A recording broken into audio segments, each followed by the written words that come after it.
She says she want hood nigga. I keep the perk by the pound. The trunk stay bumped and y'all know we run the town. Hood nigga. And I keep a bad bitch around. Thick bitch, long hair, yellow, white, red, brown. Hood nigga. And my Chevy sitting on 24s. Flats look like flapjack. Pancake, you ain't no hood nigga.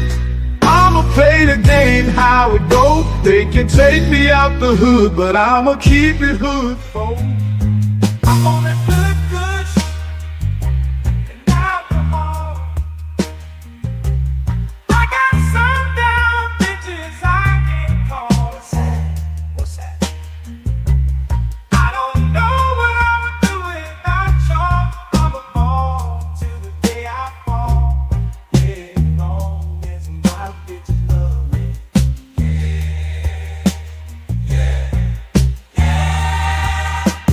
I can give a darn about no hate long as my bitches love me.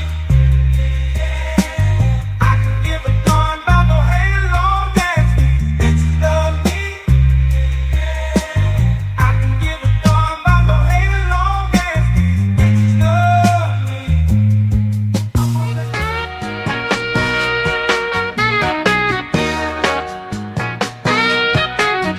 Let me tell you about this country shit. Country shit. Let me tell you about this country shit. Country shit. Let me tell you about this country shit. Country shit. Let me tell you about this country shit. Country shit. Country shit. Let me tell you about this super fly, dirt, coast, mud and water. Shorty, pop that pussy if you wanna. Let me tell you about this old school pouring lean, candy yams and collard greens, pocket full of stones, riding clean. Well, I'm just one parlay away from a new house, new car. I'm just one parlay away. Trust I'ma take us far. I'm just one parlay away. One parlay away. One parlay away. Oh, I took the Chiefs on over. Took my homes on yards. Everything is going good so far. So far. Lakers beating the Knicks. Spread is only 6. 2 minutes left in the game, baby. I'm about to hit. Ow!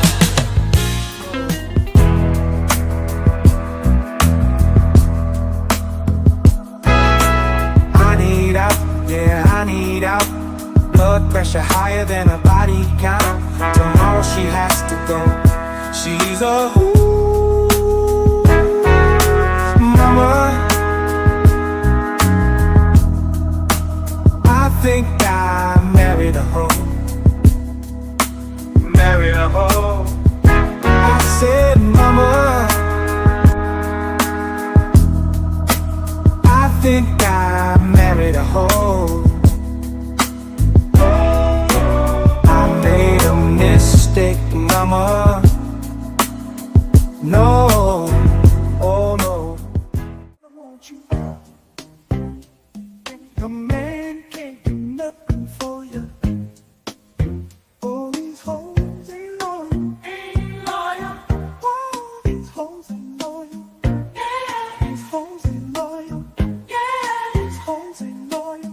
Ain't loyal. Ain't loyal. Ain't loyal. Ain't loyal. Ain't loyal. Ain't loyal. Ain't loyal. Ain't loyal. These hoes ain't loyal. When a rich brother wants you and your man can't do nothing for you. All these hoes ain't loyal. Ain't loyal. Whoa, these hoes ain't loyal. Yeah. These hoes ain't loyal. Yeah. These hoes ain't loyal. Ain't loyal. Ain't loyal. Ain't loyal. Ain't loyal. Ain't loyal. Ain't loyal. Ain't loyal. Ain't loyal. These hoes ain't loyal. don't tell me about me. Stop telling me about me. Stop telling me about me. Stop telling me about me. Stop telling me about me. I don't need you to tell me about me. Man, welcome back, y'all, to another episode of Let's Talk Jay vs. Jordan, man. If you're watching over on the Let's Talk channel, hit that like. If you're watching over on the JVJ Network, if you're watching over on the Facebook page, like, subscribe, share, turn the notifications on, all that in the bag of chips, man. We're going to get it in tonight.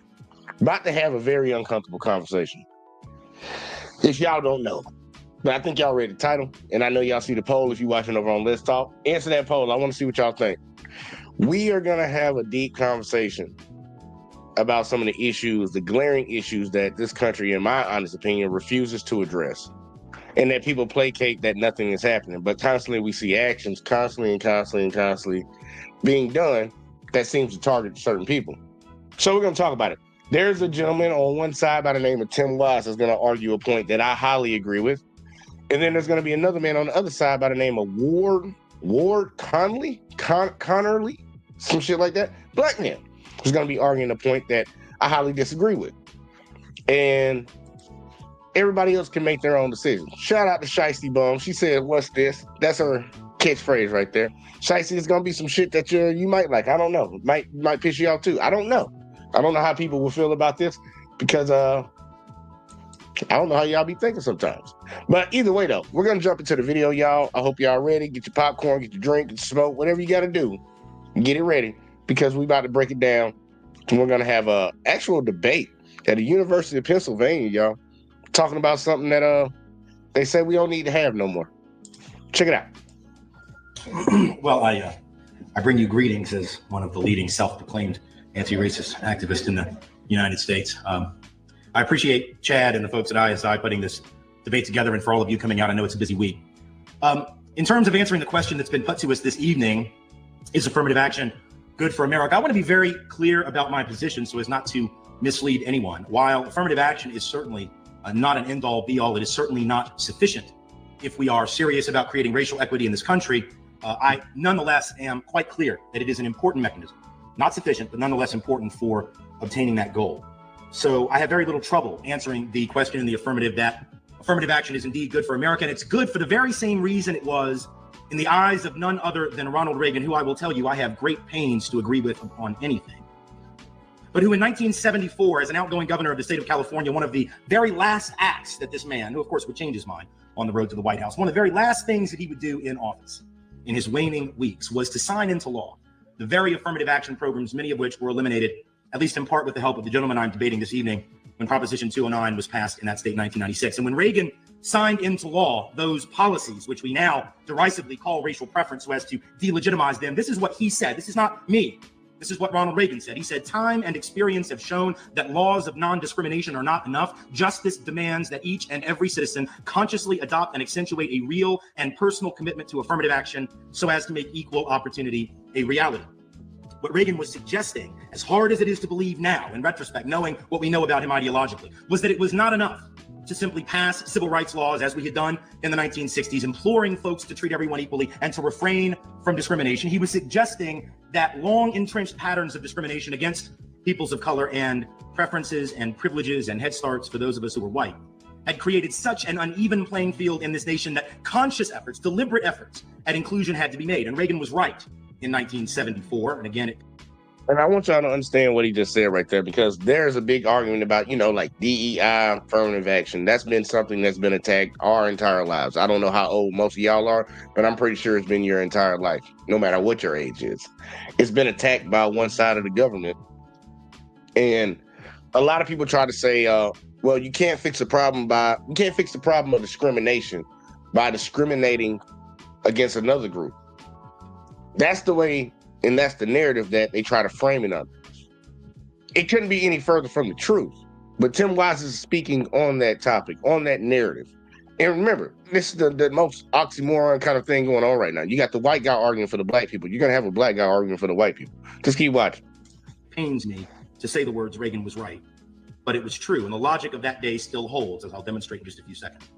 Affirmative action is ultimately good for America because it is one of the, again, not the only one, and probably not the most important one, but one of the principal mechanisms for balancing out and ultimately nullifying institutionalized white racial preference and privilege in the American job market, the educational system, and contracting. In other words, affirmative action is an important mechanism for obtaining or coming closer to a true equal opportunity society, not merely in word, but in deed. In its absence, white racial preference and privilege will remain untouched and entrenched and would in fact be strengthened. The choice, and this is important, the choice in this country is not, as Ward Connerly may have you believe, between a society where there is affirmative action preference for people of color on the one hand, or on the other hand, a society where all are treated equally. That is not the choice. It is a choice between a society where racial preferences for whites remain in place, unchallenged and unmoderated by the countervailing force of affirmative action for people of color on the one hand, or a society where those white racial preferences, systemic and institutionalized as they are and have always been, will in fact be balanced and challenged by those efforts. In other words, to end affirmative action is not to end racial preference. It will only end the programs that seek to minimize such preferences as they operate each and every day in the lives of whites in this country, myself very much You're goddamn right. included. Because you see, however much Mr. Connerly may not wish to acknowledge it, and however much America on the whole may not wish to acknowledge it, the history of this country is the history of racial preference for my people. Beginning at least as early as, if not before, the Naturalization Act of 1790, which you should know but probably don't because no one ever taught you this before in all likelihood, was the very first law that the Congress of the United States passed after the ratification of the Constitution. Before they did anything else, the first order of business was to pass a Naturalization Act which said that all free white folk and only free white folk could be citizens of the United States, an act of affirmative action and racial preference, though we strangely never call it that. Fast forward 70 years or so to the 1860s and the passage of the Homestead Act, which allowed whites and virtually only whites to claim 270 million acres of land, most of it west of the Mississippi, 160 acres of family for $10 down, but black and brown folk couldn't get it. And of course, it was brown folk land got jacked in the first place. 270 million acres, and there are 70 million white folk today as I speak living on that land that their families would never have had but for an act of white racial preference. But we don't talk about it like that, and we don't talk about the FHA and the VA loan programs for housing begun in the 1930s as being white racial preference. But now for the first 30 years of those programs, the only folks getting in on that government subsidized, government guaranteed, government provided housing, which in fact was the linchpin of the building of the white middle class in this country, were white folks. People of color could not get in on it. For the first 30 years, those benefits were almost exclusively for whites, $120 billion in housing equity loaned preferentially to white families, 35 million of them. And yet I tell you, my family got everything based on hard work. Nobody ever gave us anything because of the color of our skin. Yeah, nothing except that house, and nothing except that land, and nothing except that job you got with the GI Bill, which was supposed to be for all GIs, but it didn't really go down like that in practice. Those are all policies that if we believed in honest language in this country, but we do not, we would call affirmative action and racial preference. And if it was benefiting black folk, we'd have called it welfare. But because it benefited white people, we call it good macroeconomic policy. And we just leave well enough alone, you see. And I told y'all we're going to get into it tonight. And some people might be bothered. But everything that just came out of that man's mouth is a straight up fact. I know some people might not want to hear it. I know somebody might come around and say he's race hustling. No, he's telling the actual truth about this country, the history of this country, and who it preferred and who it discriminated against. That's why they keep coming around here talking about CRT this, CRT that. Remember, that was a big boogeyman. Now it's DEI. They keep moving shit down the line, but they don't want you to understand what this is really about. You want to be able to treat certain people differently, but other people were given a chance. They were given a chance. They were given an opportunity. They were invested in, while one group wasn't. And now that we're at this point where we have not leveled the playing field, while we had reasons for affirmative action, DEI, to actually try to help a little bit, which really didn't do much because they allowed white women to participate in it. But they put these programs in to help. I'm not even finna break it down, man. Tim Wise gonna say it. Shout out to Hurricane. He said facts. Yeah, that man ain't spitting nothing but facts. But I'm gonna let him keep going because we have opposition to this. And that's the reason I wanted to show this video, to see how I want to show y'all there are still people, no matter what, and it don't matter what they look like, because all skin folk ain't kinfolk, will come and argue against what he's saying right now. Let's keep going. as a result of those and other policies, the average white family in this country, I don't mean the average wealthy white family, I mean the average white family in the United States has 11 times the net worth of the average African-American family, 8 times the average net worth of the typical Latino family. Got nothing to do with harder work, better values, better culture, better DNA, or any of that. It has to do with systematic preference, and none of that is going to go away if you abolish affirmative action. If anything, it will become worse. Now, perhaps you believe that all that's in the past and we should focus on the present. Fine. Aside from how utterly convenient it is to shrug off the effects of past injustice on the modern day racial realities, the fact is that that systematized white racial preference continues today. And this is a very important point because even Ward Connerly is on record as saying, so long as discrimination was rampant, affirmative action was indeed needed. August 10th, 1994, the man I am debating this evening testifies to the Judiciary Committee of the California State Assembly, and he says, quote, "There was a time when affirmative action had value. There was discrimination and we needed some sort of shock treatment. The time has come to take off the training wheels," end of quote. Now understand what this means and why I have quoted him this evening.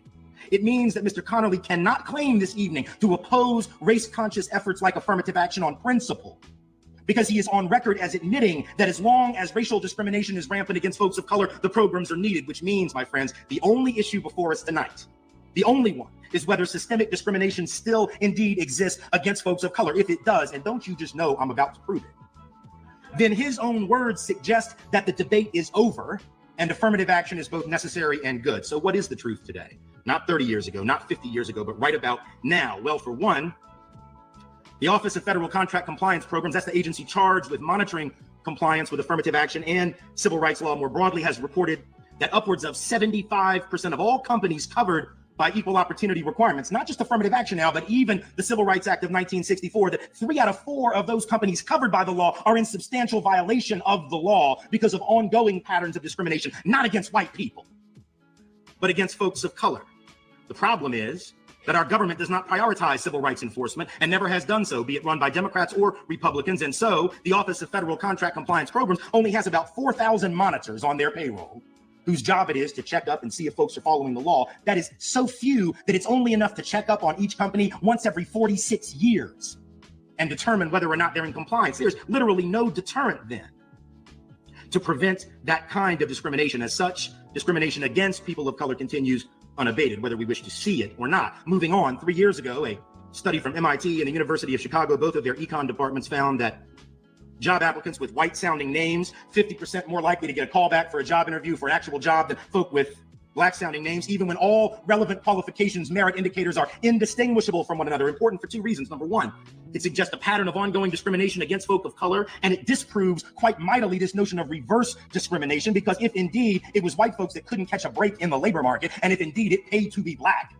this study would have been the one to prove it. Man, you could just sort of put yourself in the place of the personnel director, and you come into the job on Monday and you open up your mail and you see the resume and you say, well, hot damn, Tamika has applied for the job. Oh, I must hire her. But you say Jamal applied? Hell yes, get Jamal in here. But now Mindy, no. Skylar, Jenny, I'm being sarcastic to make a point. This study demonstrated the pattern of discrimination is the same as it ever was. 1 year later, a study out of Milwaukee finds that white men with a criminal record slightly more likely to get a call back than black men without one, even when all the relevant qualifications, demeanor, dress, communication style, and everything related to merit are indistinguishable. Even worse, according to the National Center for Career Strategies, the vast majority, over 80% of all jobs in this country, are never openly advertised. Instead, they are filled by word of mouth through networks, and those tend to be largely race and gender exclusive in terms of who knows who lives around whom, who belongs to certain organizations and who does not. So that even if folk of color are the most qualified for something, there's a very good chance in this country that they will be scratched from the beginning of the race, so to speak, because they won't even know about the job availability because they are not in those networks. We know that this is one of the key reasons that 91% of all federal, state, and local contract dollars, even with affirmative action in place, still those dollars, 91 out of 100 of them, received by white male-owned businesses. Not because they are better, not because they do better work, not because they submit lower bids. Hell, white companies been jacking the government using low bids and then charging 5 times as much when the bill really comes due. Think Halliburton, think pretty much any company you want to think of for years, and they keep getting contracts. So it isn't about the bid. It isn't about competitiveness. It isn't about the quality of the work. It is about networks, knowing certain people, giving subcontracts to certain people, and those have a racial impact, even if it's not intended. Even if the contractors themselves are not overtly biased, you end up with a highly inequitable result. And none of this would end. Let me stop right there. He's hitting a point, and I know everybody's heard this saying before. It ain't what you know, it's who you know. Y'all let me know if y'all have ever heard that. It ain't what you know, it's who you know. I've heard that in my entire life, and I know pretty much a lot of y'all have heard it too. And that's the system that we live in. He's exposing that and he's talking about it. Now, I know this makes some people uncomfortable. But the truth is the truth. You know, Usher told y'all a long time ago, truth hurts. The truth does hurt. And it's not when somebody's on this side explaining this and like bringing light to it. One of the shaming tactics that you get out of this is that you're playing the victim. You're playing the victim. I'll tell anybody that comes with that nonsense. I don't understand how I'm playing the victim by exposing your evil. Your wickedness. Nah, that's not playing the victim. That's bringing a big ass light and putting it on your goofy ass for the evil fucked up shit you done did.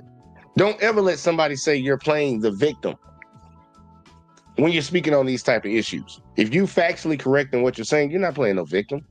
They're playing the victim by trying to shame you. Let's keep going. If affirmative action for people of color ended, if anything, it would become worse. We also have white racial preference in education, which won't be touched. But we heard a lot about the racial preferences for people of color at places like the University of Michigan because they gave 20 points to folks of color. We didn't talk about the fact that if you're from the Upper Peninsula, you got 16 points. I don't know if you've been there.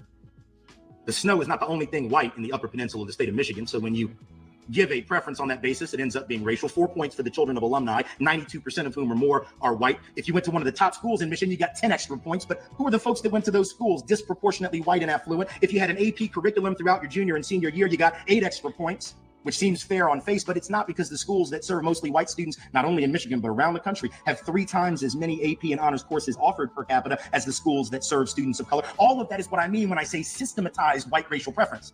Just because it isn't blatant, just because it doesn't call itself that, doesn't mean it's not that. It's like folks that get bent out of shape about Black History Month because there isn't a White History Month, but of course there is. It just goes by the tricky name of May and June and July and August and September. Folks might say, well, that's all true, but you know, affirmative action lowers merit standards, and that's untrue as well. In the job market, we know, for example, that 200 studies have been done on this topic, and a meta-analysis, fancy language for a study of other people's studies, was published in the Journal of Economic Literature several years ago, publication of the American Economics Association. Yeah, I'm gonna pause real quick. I'm gonna go right back to that part right there, because I want y'all to understand this video, this debate was held in 2006, y'all. Matter of fact, I'll come up full screen for it. 2006. Now listen to the talking points. They get put on repeat. It's the same game plan pushed over and over and over and over and over again. And I'm not even talking about just from 2006 to where we are right now in 2025. This shit was going on back in the 60s, the 70s, all the way up to now. The same game plan. These people are not qualified. That's the reason they have this job. You used to hear it in movies. Oh, he must be the affirmative action hire. Oh, he must be the token Negro. It's shit like that that's said all the time.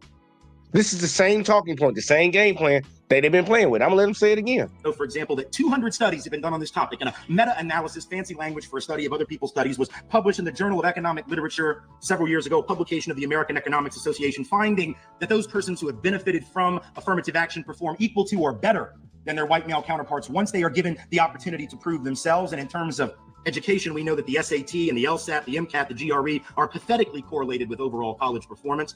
At most, they can explain 17% of the difference in the first year after you take the test. No correlation beyond that. In the state of California, where Mr. Connolly is from, there is no correlation at Berkeley or UCLA between your test score and your graduation rates above and beyond grades. And so really what we're talking about is reconceptualizing merit and realizing that at the end of the day, the standards we use are neither fair nor equitable, and that affirmative action is an important, though not a complete, tool for eradicating racial inequity and starting that discussion about what are the proper merit standards. Thank you.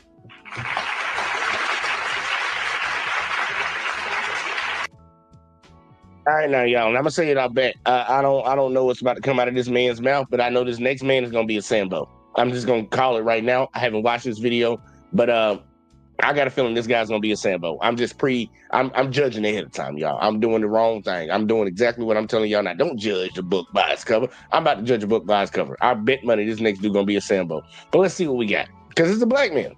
Thank you, Mr. Wise. I would just ask the audience to hold your applause until the end of the debate. Mr. Connolly will now deliver his opening negative response.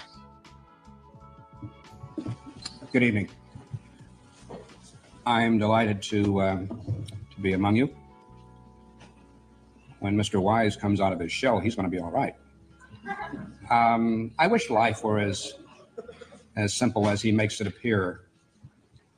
Blacks on one side and whites on the other, people of color, as he says. And he conveniently glosses over the term affirmative action without ever really saying what he means by that. Throughout my involvement in this issue, it has not been to dismantle, quote, affirmative action. It has been to dismantle those policies that government practices which treat people differently on the basis of race, sex, color, ethnicity, or national origin. In 1961, President John F. Kennedy issued an executive order, 10925, that for the first time uttered the words affirmative action.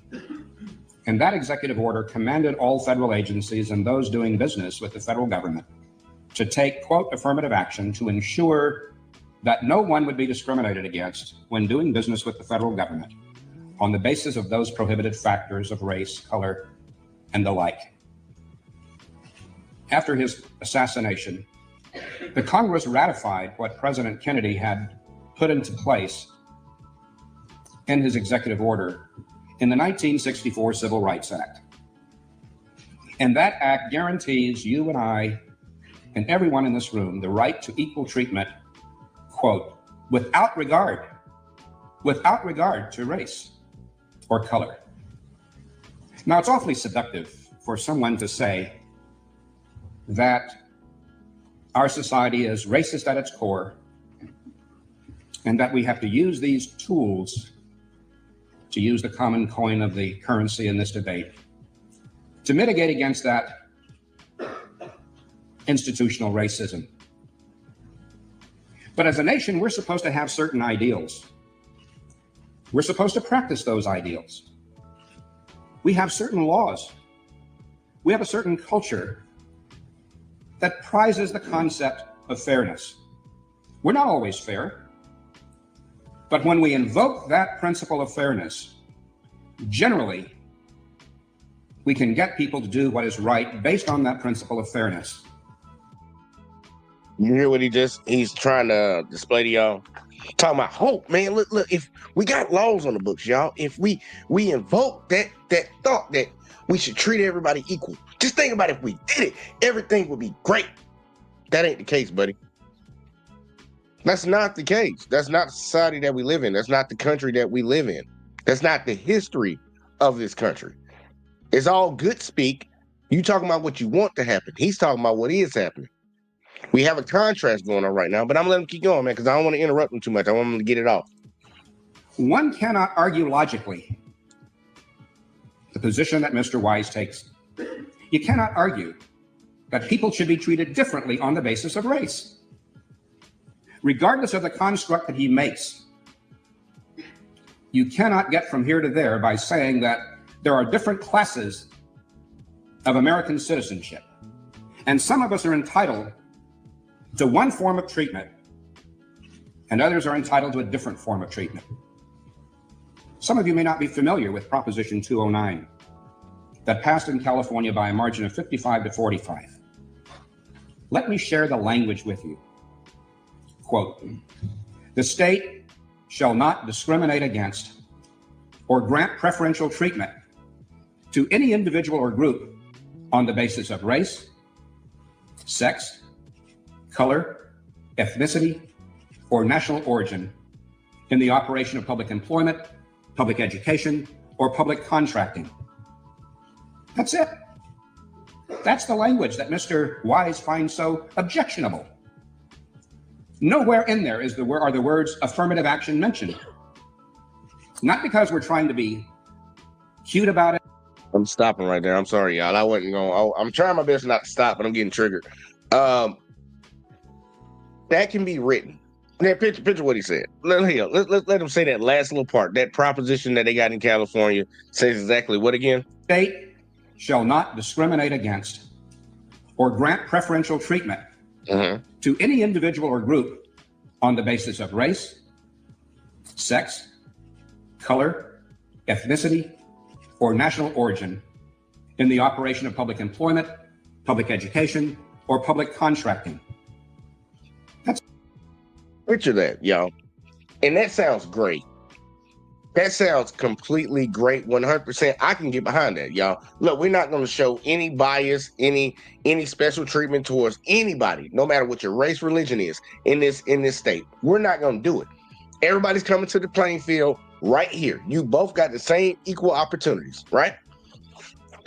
And you say that shit, and people be like, "Oh man, that's what he's arguing for." Then why are y'all arguing against it? Well, it's kind of simple. If me and you are in a race, let's say me and y'all racing, we racing, head to head, racing straight up. They let you run at 5 o'clock. We're in the same race, y'all, but they let you run at 5 o'clock, and they tell me that I can't start running until 5:10. How the fuck am I gonna catch up to you? How am I gonna catch up to you? And I know this is going to piss a lot of people off, but in this country, and Tim Wise alluded to it, there was a head start given to a certain group of people. And now you're saying, well, now that we're here, look, we're just going to do it fair now. We're going to do it fair now. But you've already had years, hundreds of years of getting ahead of me, hundreds of years of stopping me from getting anything. And now that you feel like, okay, we got a big enough gap, let's make it fair now for y'all. We're not going to help move y'all up. No, we're just going to say, you can get the same shit we can get now.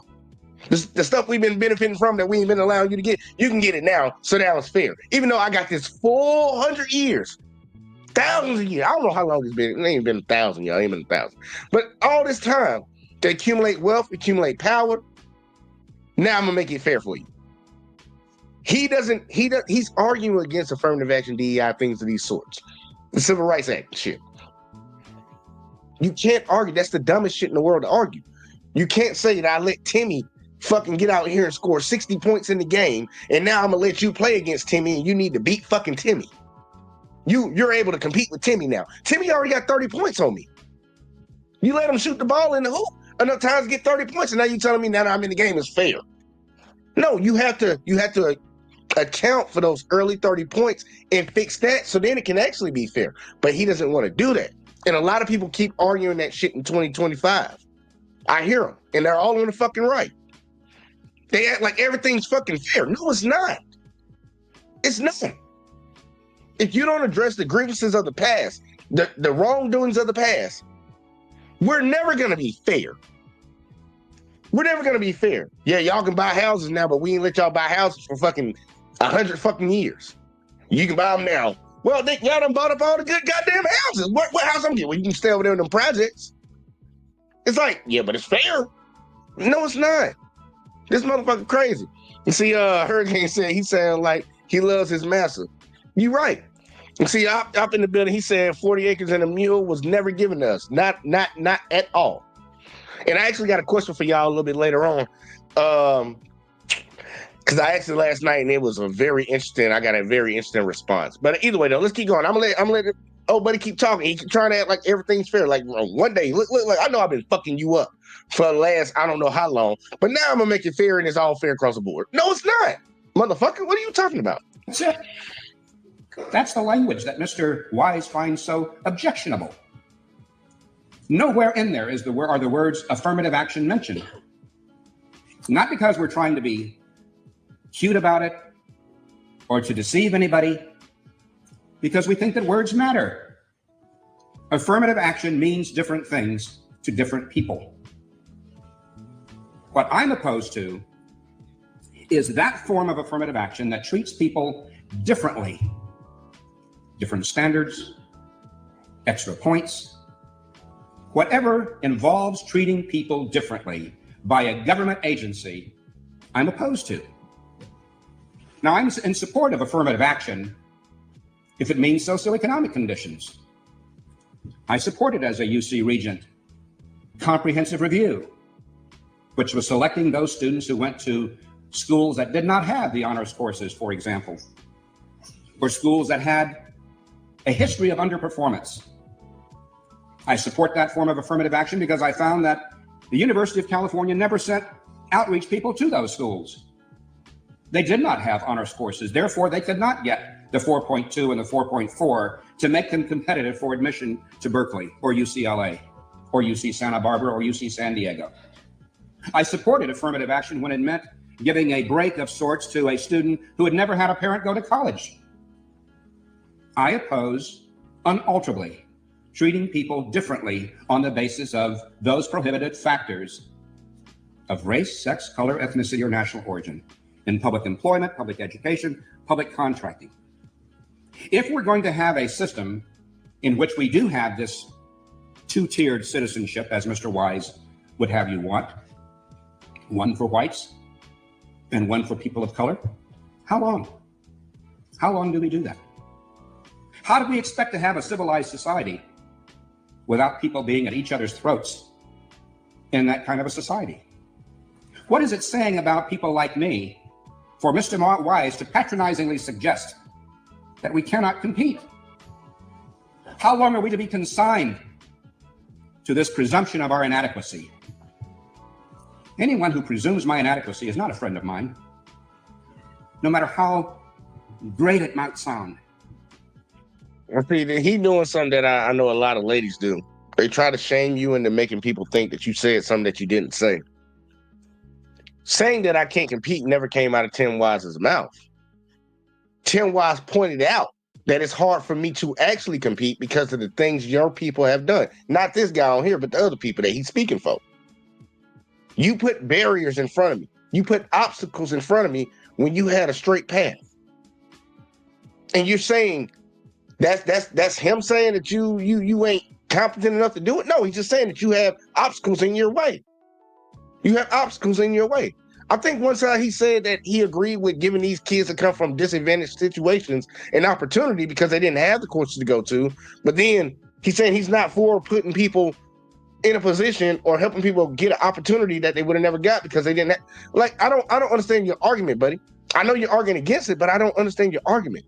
If there's a person that was disadvantaged compared to another person, you're going to have to do more for the person that was disadvantaged than the person that had all the opportunity. You have to do that. That's just how it works. If there's a kid that has a learning disability and there's a kid that doesn't have one, you're going to give the kid that doesn't have a learning disability the regular old school course. But the one that does have it, you have to give them extra teaching. Is that not fair? That's not fair because they're at a disadvantage. So you have to help them. You put. I'm sorry. I'm not gonna. I get irritated when I hear Sambos like this, y'all. Hurricane said discount black Bob Dole. I've said so did. So get rid of affirmative action once you get it. Yeah, you sound like Clarence Thomas right now. But what about all the little Sambos coming up behind you? Yeah, real shit. He gonna cut off the other Sambos that come in and argue his same point. The ones that want to get so much affection from another group of society. Sucking their dick off for what? For just the money? But I'm gonna let him finish, man, because I'm gonna let Tim Wise respond, and then I'm gonna also let him say his last shit, because then I'm gonna just get off of this debate back and forth because it's nonsense, and I'm gonna let Tim Wise just tell you the truth because it's nonsense to hear that. It's just like Clarence Thomas, what he sound like. Clarence Thomas benefited from affirmative action because he came from a community in a school that was not giving grants, wasn't giving out scholarships to these students, even if they had the grades. Because a lot of these people think that they just letting anybody in. No. You have to have certain qualifications to get into these colleges. You have to have certain qualifications to get these jobs. But those people that were never offered that shit, even if they had it, this gives them that opportunity. Clarence Thomas benefited from affirmative action, became a Supreme Court justice, got on the court and said, nah, we don't need affirmative action no more. It's like, nigga, what? It's like, hey, man, help me build this ladder so I can climb up to the top roof. And once I climb up to the top roof, I'm going to pull the ladder up behind me. That's what the motherfucker doing. That's what a lot of these Sambos do. You're not my friend. You're not my kid's friend. If you give them candy as the dentist, I want you to give the tough love. I want you to say it's a tough world. And you cannot compete in that world unless you go to high school, you graduate, you apply yourself, and then you're treated equally by every level of government. If there is discrimination, we all have a duty, I think, to ferret it out. What the fuck did his dumb ass just say? Hold on. What did his dumb ass just say? And then you're treated equally. Yeah, that part. You graduate, you apply yourself, and then you're treated equally. You go to high school, you graduate, then you apply yourself, then you're treated equal. What the fuck are you talking about? So a kid, a black kid, a Hispanic kid, an Asian kid, an Indian kid, all these other different nationalities, Native American, has to go to school, graduate high school, then apply themselves, and then they'll be treated equal in your world? I thought you was about equality right from the get-go. So from birth, they should be treated, before birth, they should be treated equal. Because we already know how the medical industry treats our ladies when it comes to having childbirth. A lot of black women die in childbirth, and a lot of kids are lost in childbirth. Not to mention all the promotion towards deleting their babies. Like, we're not even gonna get into that. You know, they put Planned Parenthoods right outside the projects, but you can't find one nowhere near within 20 miles of the suburbs. Like, come on now. What?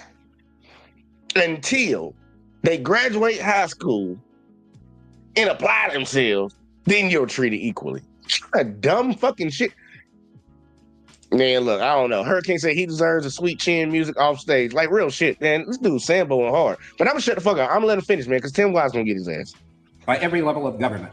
If there is discrimination, we all have a duty, I think, to ferret it out, to do what we can to get rid of it. But we don't say we're going to give wholesale affirmative action, meaning different standards to people on the basis of race. Those who favor that, you have a duty to tell people how long you want to do that. Because I think that the patience of the American people is coming to an end with this form of affirmative action. Yesterday, the Supreme Court took up 2 cases which involve the use of race in student placement in K through 12. Next spring, I submit to you with every belief that I can muster that the court is going to strike it down. With that, we will begin to see the end of an era, the end of government being able to use race to move people around on the matrix of life based on this, I would say, perverse theory of those like Mr. Wise. We're going to have to find other ways to help those who need help, find other ways to provide access to those who are locked out. I want to do it on the basis of socioeconomic conditions, not on the basis of race or skin color. I believe that there is more within the body politic.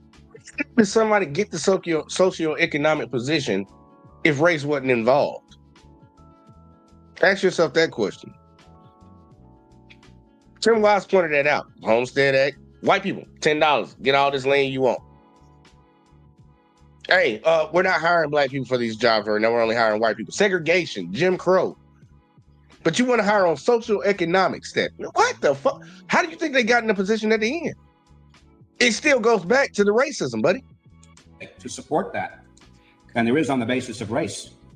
Less than a month ago, the people of Michigan, a blue state, a Democrat governor, Democrat U.S. senators, voted 58-42 to end preferential treatment on the basis of those prohibitive factors. I think that's a harbinger of things to come, folks. It's saying that the American people have lost their patience with the use of race as a way of solving social problems. And for those of us who want to solve social problems, it is incumbent upon us to find acceptable means, acceptable to the American people, for solving those problems. I think that there is a consensus around the use of socioeconomic factors. I urge that the University of Michigan get rid of legacy admits, as we did at the University of California. I didn't hear Mr. Wise weigh in on that. I've supported the comprehensive review. There's silence on the other end of the table for that approach. Why? Why do we support an outmoded concept that never really did enjoy major support among American people? Why can't we find a consensus among us for those things that people will embrace? They want to help those who need the help. It is not the same as saying they want to help black people because they presume that we all need the help. We all don't. So I think it's time for us to fashion solutions that are based on the right thing, the law, the 1964 Civil Rights Act, and those things that people find to be fair. Thank you.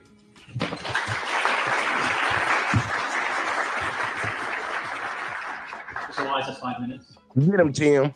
Well, let me just suggest that if we wait around for what's acceptable to the American people, which I guess, given who the majority of the American people are, means what's acceptable to white folk, we would never have had the Civil Rights Act of 1964. Oh, damn. Because the majority of white folks didn't support it. In fact, at the time it was passed, 2/3 of white Americans said that Dr. King and the movement were asking for too much, too fast. See, white folk will tell you now they marched with Dr. King, but not so much.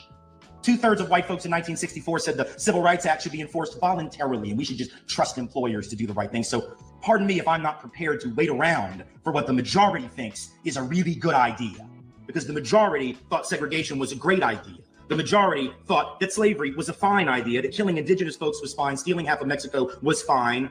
The majority's always been pretty cool with that, so I'm not really concerned about what the majority thinks. Now, I've always found it interesting when Ward Connerly and others say that people like me are being patronizing to folk of color because we're implying they can't make it without affirmative action. He knows full well that's not what's being implied.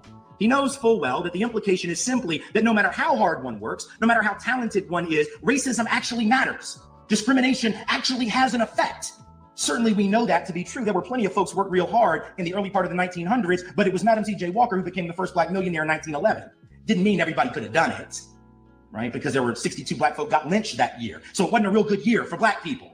But this one woman got rich. That doesn't mean that we shouldn't have had the struggle for equity that folks were fighting at that time. I also find it interesting to have someone like Mr. Connerly say that it's patronizing and that it implies black people are somehow less capable, considering that he personally has received over the years nearly $1 million worth of funding from the Bradley Foundation. This is the same organization that paid Charles Murray $120,000 to write a little book you may have heard of called The Bell Curve, which actually says explicitly that black people are genetically inferior to white people. That's what the Bradley Foundation funded. And they've also given money to Mr. So here's a book that says black people are inferior, and he's sweating me because he thinks I'm implying it. Yeah, this shit crazy, bro. This shit wild. You saw this shit? Little bit of a contradiction. I would also suggest the argument's fundamentally racist, because since the vast majority of black and brown folks support affirmative action, to suggest that it insults their intelligence is to suggest that black people are too stupid to realize they're being insulted, which is a fundamentally racist argument. So it seems to me that argument has very little weight. He says we shouldn't have different standards for different people, and I fundamentally agree. You might be surprised, but I would suggest that without affirmative action, we have different and higher standards for people of color. Here's what I mean. If you have groups of people who, through no fault of their own, have started out in, let's say, an 8-leg relay race, if we just analogized American society to that, 3 laps behind other folks, and you still say, you got to have the same SAT score, we expect you to meet this exact same number in order to get in, or else you're not qualified. What you're actually saying is, you've got to run faster, you've got to be better, you've got to actually be smarter. So in fact, it is the opponents of affirmative action, so-called preferences, who would actually cement into place differential standards, asking the person who starts out 2 and 3 laps behind to hit the tape at the same time or earlier. I would suggest that if someone starts out 3 laps behind and finishes 1 lap behind and has closed the gap in terms of their performance, that's the faster runner. That's the one I want on my team, not the one who hit the tape first because he had a head start. I got news for you. If you've had more opportunity than me, you're supposed to have a better resume than me. If you've had more opportunity than me, you're supposed to get a better score than me. That's what comes with the advantage. That's what advantage is. But are we going to reward people on the basis of the head start over which they had no merit in terms of earning it? Are we going to punish folk who, through no fault of their own, started behind? Now, Ward Connerly makes a very good argument about socioeconomic affirmative action. It's not, by the way, one I disagree with. The only question is it an either-or proposition? It is certainly a good idea to have socioeconomic affirmative action. But let us remember that economic obstacles are not the only ones faced by people of color. There are people of color. I'll just take this city as an example. Middle class and above black folks with $50,000 a year or more in annual income. These are not poor folks. Just as likely to live in racially segregated high poverty communities as black folks with $2,500 a year in annual income, in part because of ongoing housing discrimination in this and other communities. So if all we do is look at the socioeconomics, we might say those families face no barriers, and that would be untrue. We need both economic and race-based affirmative action. Thank you. Get him, Tim. If you want to fashion policies that solve social problems, you cannot be disdainful of the majority. It is foolish to be so. The majority is what dictates policy. The majority of the Congress that passed the 1964 Civil Rights Act, those races were white. That was the majority that we had to rely upon. They can be prevailed upon to do the right thing. Black people, we're not the only ones who hold the franchise to being oppressed. we have to rely on the instinct to be fair of people. If we don't believe in that, then the whole democratic process fails. It crumbles. The Congress, I remind you, was white that passed the '64 Civil Rights Act. Yes, the Congress had to be urged by Dr. King and others to do what was the right thing. But Dr. King did rely on that judgment of people to be fair. And he said, you must live out the true meaning of your creed. He did not fucking rely on these people to be fair. He forced, with everybody else, Malcolm X, Marcus Garvey, everybody forced these people to change their mind. And the sad part, Tim alluded to it. Folks were not happy about it. The majority still was not happy about it. A select group of people in Congress and a president signed something in the order that was right that majority of the country disagreed with. What are you talking about, dude? Majority of them folks majority of white folks was cool with slavery. Because you know they always say the Democrats invented the KKK. They were the ones in slavery. What were Republicans doing during that time? Participating with the same bullshit. You can't hide your hand, motherfucker. You just didn't magically appear out of nowhere and you had nothing to do with this. Y'all came over on the last boat. You know, you came over on the last boat from Europe, you know, after they kicked y'all out of Europe because Europe never sent their finest. Y'all came on the last boat and y'all saw what them damn Democrats were doing. And y'all formed a coalition and stopped them Democrats from doing slavery. No, you were here from the beginning. And you participated in every goddamn damn thing that they did. So if you want to throw blame one way or another, you get hit too, motherfucker. It just bounced off the wall and come right back to you. What are you talking about? These people didn't do that shit out of the kindness of their heart. They did it because the motherfucker put it on TV and saw what the fuck white folks were doing to black folks. Spraying them with water hoses, sticking dogs on them, lynching people in the street. White folks used to show up in the middle of the day. In the middle of the day, say, yeah, we getting off work. There's a nigga getting hung. There's a nigga getting hung. Let's go see it. They gonna lynch him. Bring your kids, get your popcorn, get your hot dogs. They used to do shit like that. That majority did not want these motherfuckers to have the Civil Rights Act, did not want these people to be free. What are you talking about? And these people carry the same sentiment nowadays, maybe not to the same extreme. When it comes to you telling people that they're treating them differently because they're white, these people get angry and get scared. The scariest thing in this world is a scared white person. The scary thing in this world is a scared white person. They'll do anything. They'll do anything. That self-preservation kicks in real fucking fast. That's why you seen shit that happened with Tulsa, Oklahoma. They said this little boy touched a little girl. This little girl lied. On her deathbed, told the truth and said, nah, he never touched me. They went into that city and burned it down and killed so many people off a lie. They got scared. Oh, these black people gonna try to do something? They over there coming up? Oh, no. They ain't touch our girl. Oh, come on now. This dude is just sitting around here, and that's why I don't understand, man. There's some of these people like, bro, you gonna bust hell wide open. You the Judas in the group. You the Judas in the group, bro. See, I've said this dude, the reason I say everybody not gonna make the ship. Man, stop taking my shit, man. I say everybody not gonna make the boat. We still trying to include the people who gonna sink the Black Star and fuck up Marcus Garvey's plan to help black people. This shit crazy. I'm gonna let him finish, man, because I'm gonna let Tim Wise get in on that on this shit. I'm gonna let him finish his last argument. The nation responded. And so I appeal to you to not embrace that notion that because they're white, they can't be fair, can't be trusted. And we're always going to be up against a majority that won't do the right thing.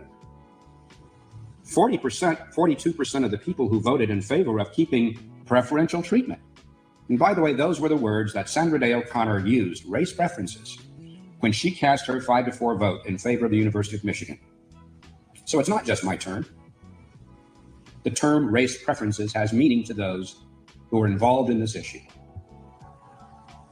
And the Congress decided to go with that policy of treating everyone equally without regard to race.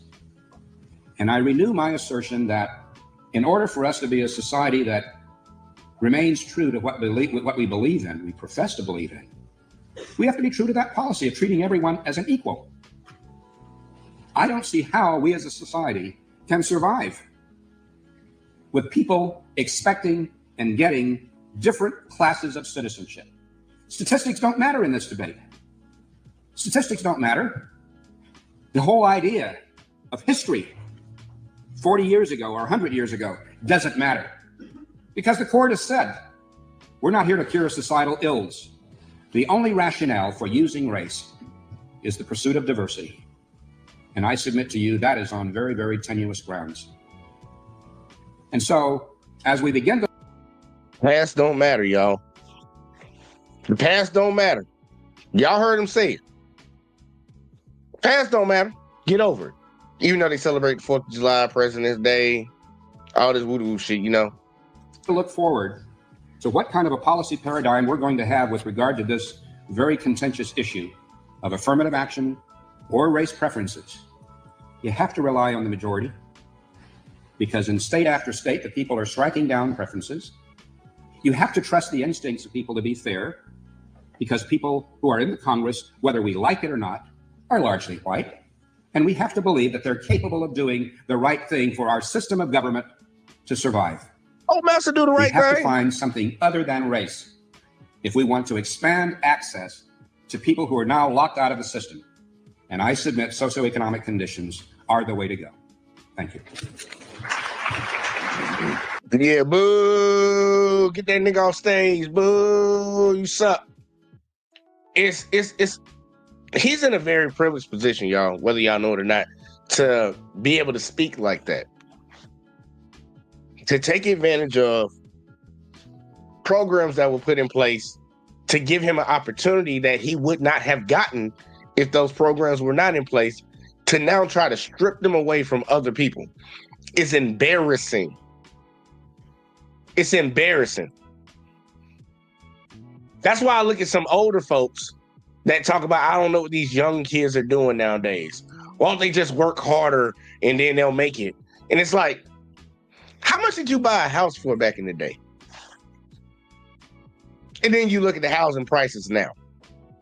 How much was the cost of living back when you were trying to live? And look at the cost of living now. We're not operating on the same playing field. Our conditions are not the same. And we talk about fair. If our conditions are not the same, it's not fair from the get-go. But you expect the people behind you to compete at the same level you did when you got fucking was holding your hand the whole fucking time. But you expect me that don't have nobody holding their hand to do exactly what you did or do better. Matter of fact, you really just want a motherfucker to do better. And if I don't do better, you criticize. It's a slap in the face, y'all. It's a bold slap in the face, y'all. It's a slap straight in the face for these people to keep acting like the past does not matter. There's a reason that white families have a cumulative wealth 10 times that of black people. It's because white folks just worked harder. It's not. And then people will say, well, these Asians that come over here, so these Asians have money. All these immigrants that keep saying they family came here with nothing to their name and all this voodoo shit. If you went on them first original ships like the Irish and all them motherfuckers, you came over here with something in your pocket. I don't think people understand how much time and how much money it takes to become a legal immigrant. Like go through immigration to become over here as a legal citizen. You ain't broke. These people are coming over here with doctorate degrees, professors and shit. Talking about my parents didn't have nothing to their name. Bitch, what are you talking about? That's like Ramaswamy talking about he came over here, his dad didn't have nothing. Family was royalty over there, bitch. Y'all came over here with everything y'all needed. And if y'all had an opportunity to fail, you wasn't going to be done. You still had a chance. It's like Donald Trump. They talking about his daddy gave him a small loan, y'all. Gave him a small loan. Look, what do y'all think? You think it's harder for somebody that comes from nothing and creates a business? And, well, hell, somebody that comes from nothing and they want to start a business, but they put all their life earnings into that. They risked all they got on this business compared to somebody that comes from a rich family and the little money that their family gave them, $1 million, $2 million, $3 million, whatever. They risk it all on a business and they could possibly fail. Who do you think has a higher risk? Because this person that comes from nothing ain't got nothing to fall back on. But this person that comes from money, yeah, he can risk all that shit. He's still gonna get saved, still gonna get bailed out. People try to act like everybody has the same fucking circumstances. It's not the same.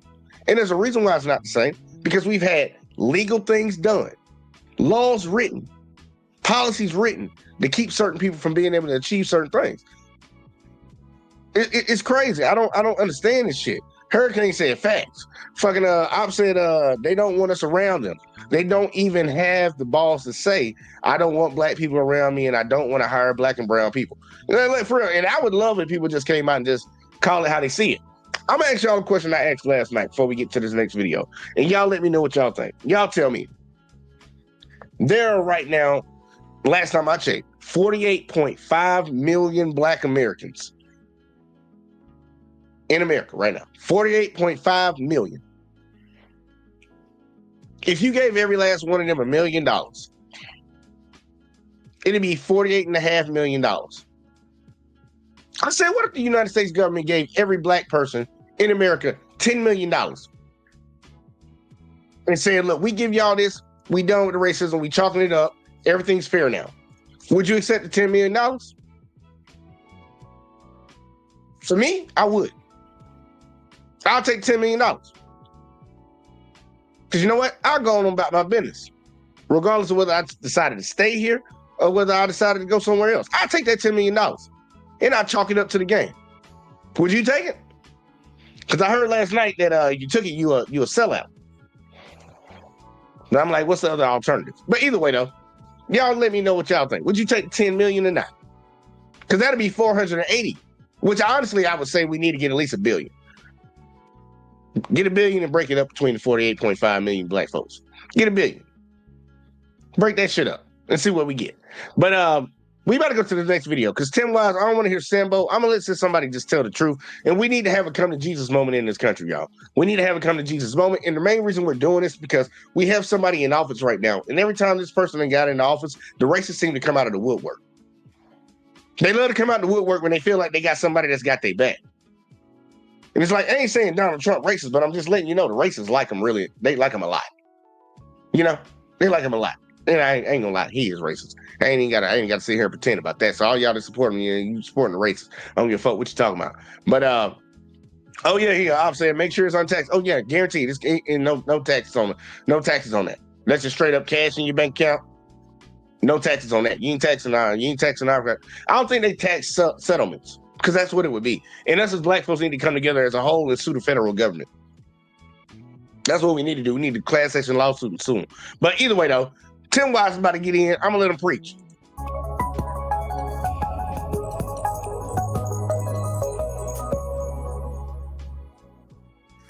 Thank you very, very much. It is a pleasure to be with you.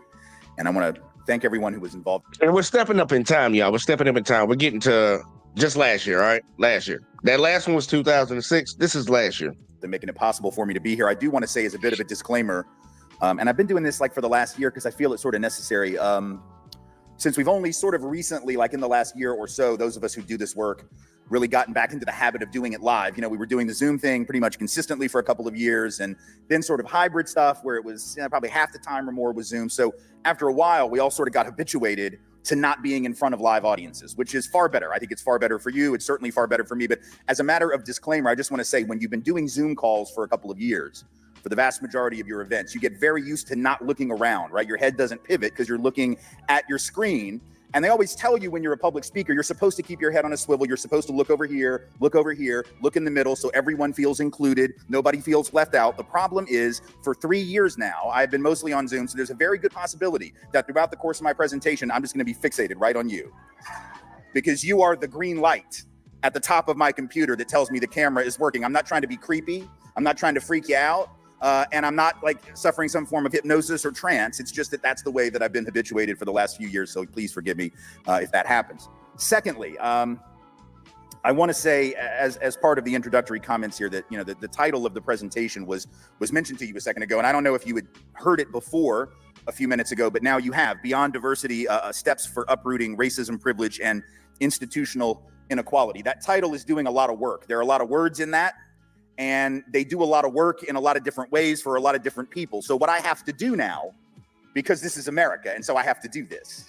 I have to explain myself when I use words. I didn't used to always. Actually, I did. I had to explain myself. And then for like a minute, I didn't because we were all sort of talking about this topic and we were sort of talking about it similarly. And then all of a sudden, I got to explain stuff again because we're in a different modality now, right? For the last year and a half or so, we're in this place where anytime somebody mentions the word racism, mentions the word privilege, mentions the word inequality, mentions words like diversity, equity, or inclusion, some folks get very deep in their feelings about what that means, right? Very deep in their feelings about what that means, and they get defensive, and we have half the states in this country where I can't even come and give this talk. So thanks, y'all, for letting me come here and do it. I appreciate that. You know, you got to go where you're wanted, right? Although I will say, like, a couple months ago, I did sneak into Florida, and I did give a talk somewhat like this. I felt like I was smuggling fentanyl. It was only critical race theory in my briefcase, but it was like it was fentanyl to the people of Florida, who apparently were very afraid. I made it out, though. I don't think I'll be asked back, but I do know how to get back in. I know all the sneaky routes and the tunnels, and there are no tunnels in Florida. What am I talking about? It's very flat and wet. But anyway, you know what I mean. So I am appreciative of the opportunity to talk with you about this, but I do feel that I still need to explain ahead of time a little bit as part of the introduction what I mean, or maybe more importantly, what I don't mean when I use these particular words, right? What do they not mean when I say racism and privilege in particular, right? First, let me be clear so there is no misunderstanding. What these words do not mean when I use them, and I would suggest when the vast majority of other people who label themselves anti-racist educators use them, this is not about personal accusations of bias or racism or bigotry or prejudice. I am not interested in that. I start with the presupposition that places that bring me are not filled, teeming, overflowing with Klan members. I just start with that assumption. I mean, I'm always willing to be disabused of that assumption, but I generally begin with the assumption that that isn't who brings me in, and that's not who y'all are, and that's not who anybody in my audience has happened to be. So this is not about personal accusations of this person or that person or these people or those people being racist, being prejudiced, being bigoted. I am not interested in that. It is a boring conversation to me, and I am not your therapist. So if that is a problem for you, you got to seek help from somebody else, because that's not why y'all brought me. Secondly, it is important to understand that this national defensiveness and this backlash against this conversation is largely rooted in a fundamental misinterpretation of what these words mean when we use them. That's why we're in this difficult, contentious space. It doesn't have to be this way, right? Now, for some people, it isn't misinterpretation, it's bad faith, right? Some folks know full damn well what we mean when we use these terms, and they still don't like it, but they want to make it seem like we've come after certain people, or we're trying to blame certain people, or trying to guilt trip certain people, or trying to make certain people feel bad. That's why they don't want accurate history to be taught in schools. They don't want the history of racism to be taught in K-12, because they tell us they don't want white children to feel bad. Of course, if you are a white child who learns history and then feels bad about being white, I would gather that perhaps you're learning about the wrong white people. That might be part of the problem, because there were white people who stood against that history alongside black and brown folk. But if the only ones you learned about were the ones who did the misdeeds, then you might feel some kind of way about that. That isn't my problem, and it's not your problem. It's a national problem. And of course, the same people who don't want white children to feel bad learning about the history of racism don't have a problem with the fact that black children and brown children feel bad actually experiencing it. Because you see, black children are never too young to get hosed down by water cannons and bitten by dogs in Birmingham, but little Susie Suburb is apparently too young to learn about that in the first place. That is where we are as a country. That ain't right. That ain't right. It ain't right. And he ain't lying.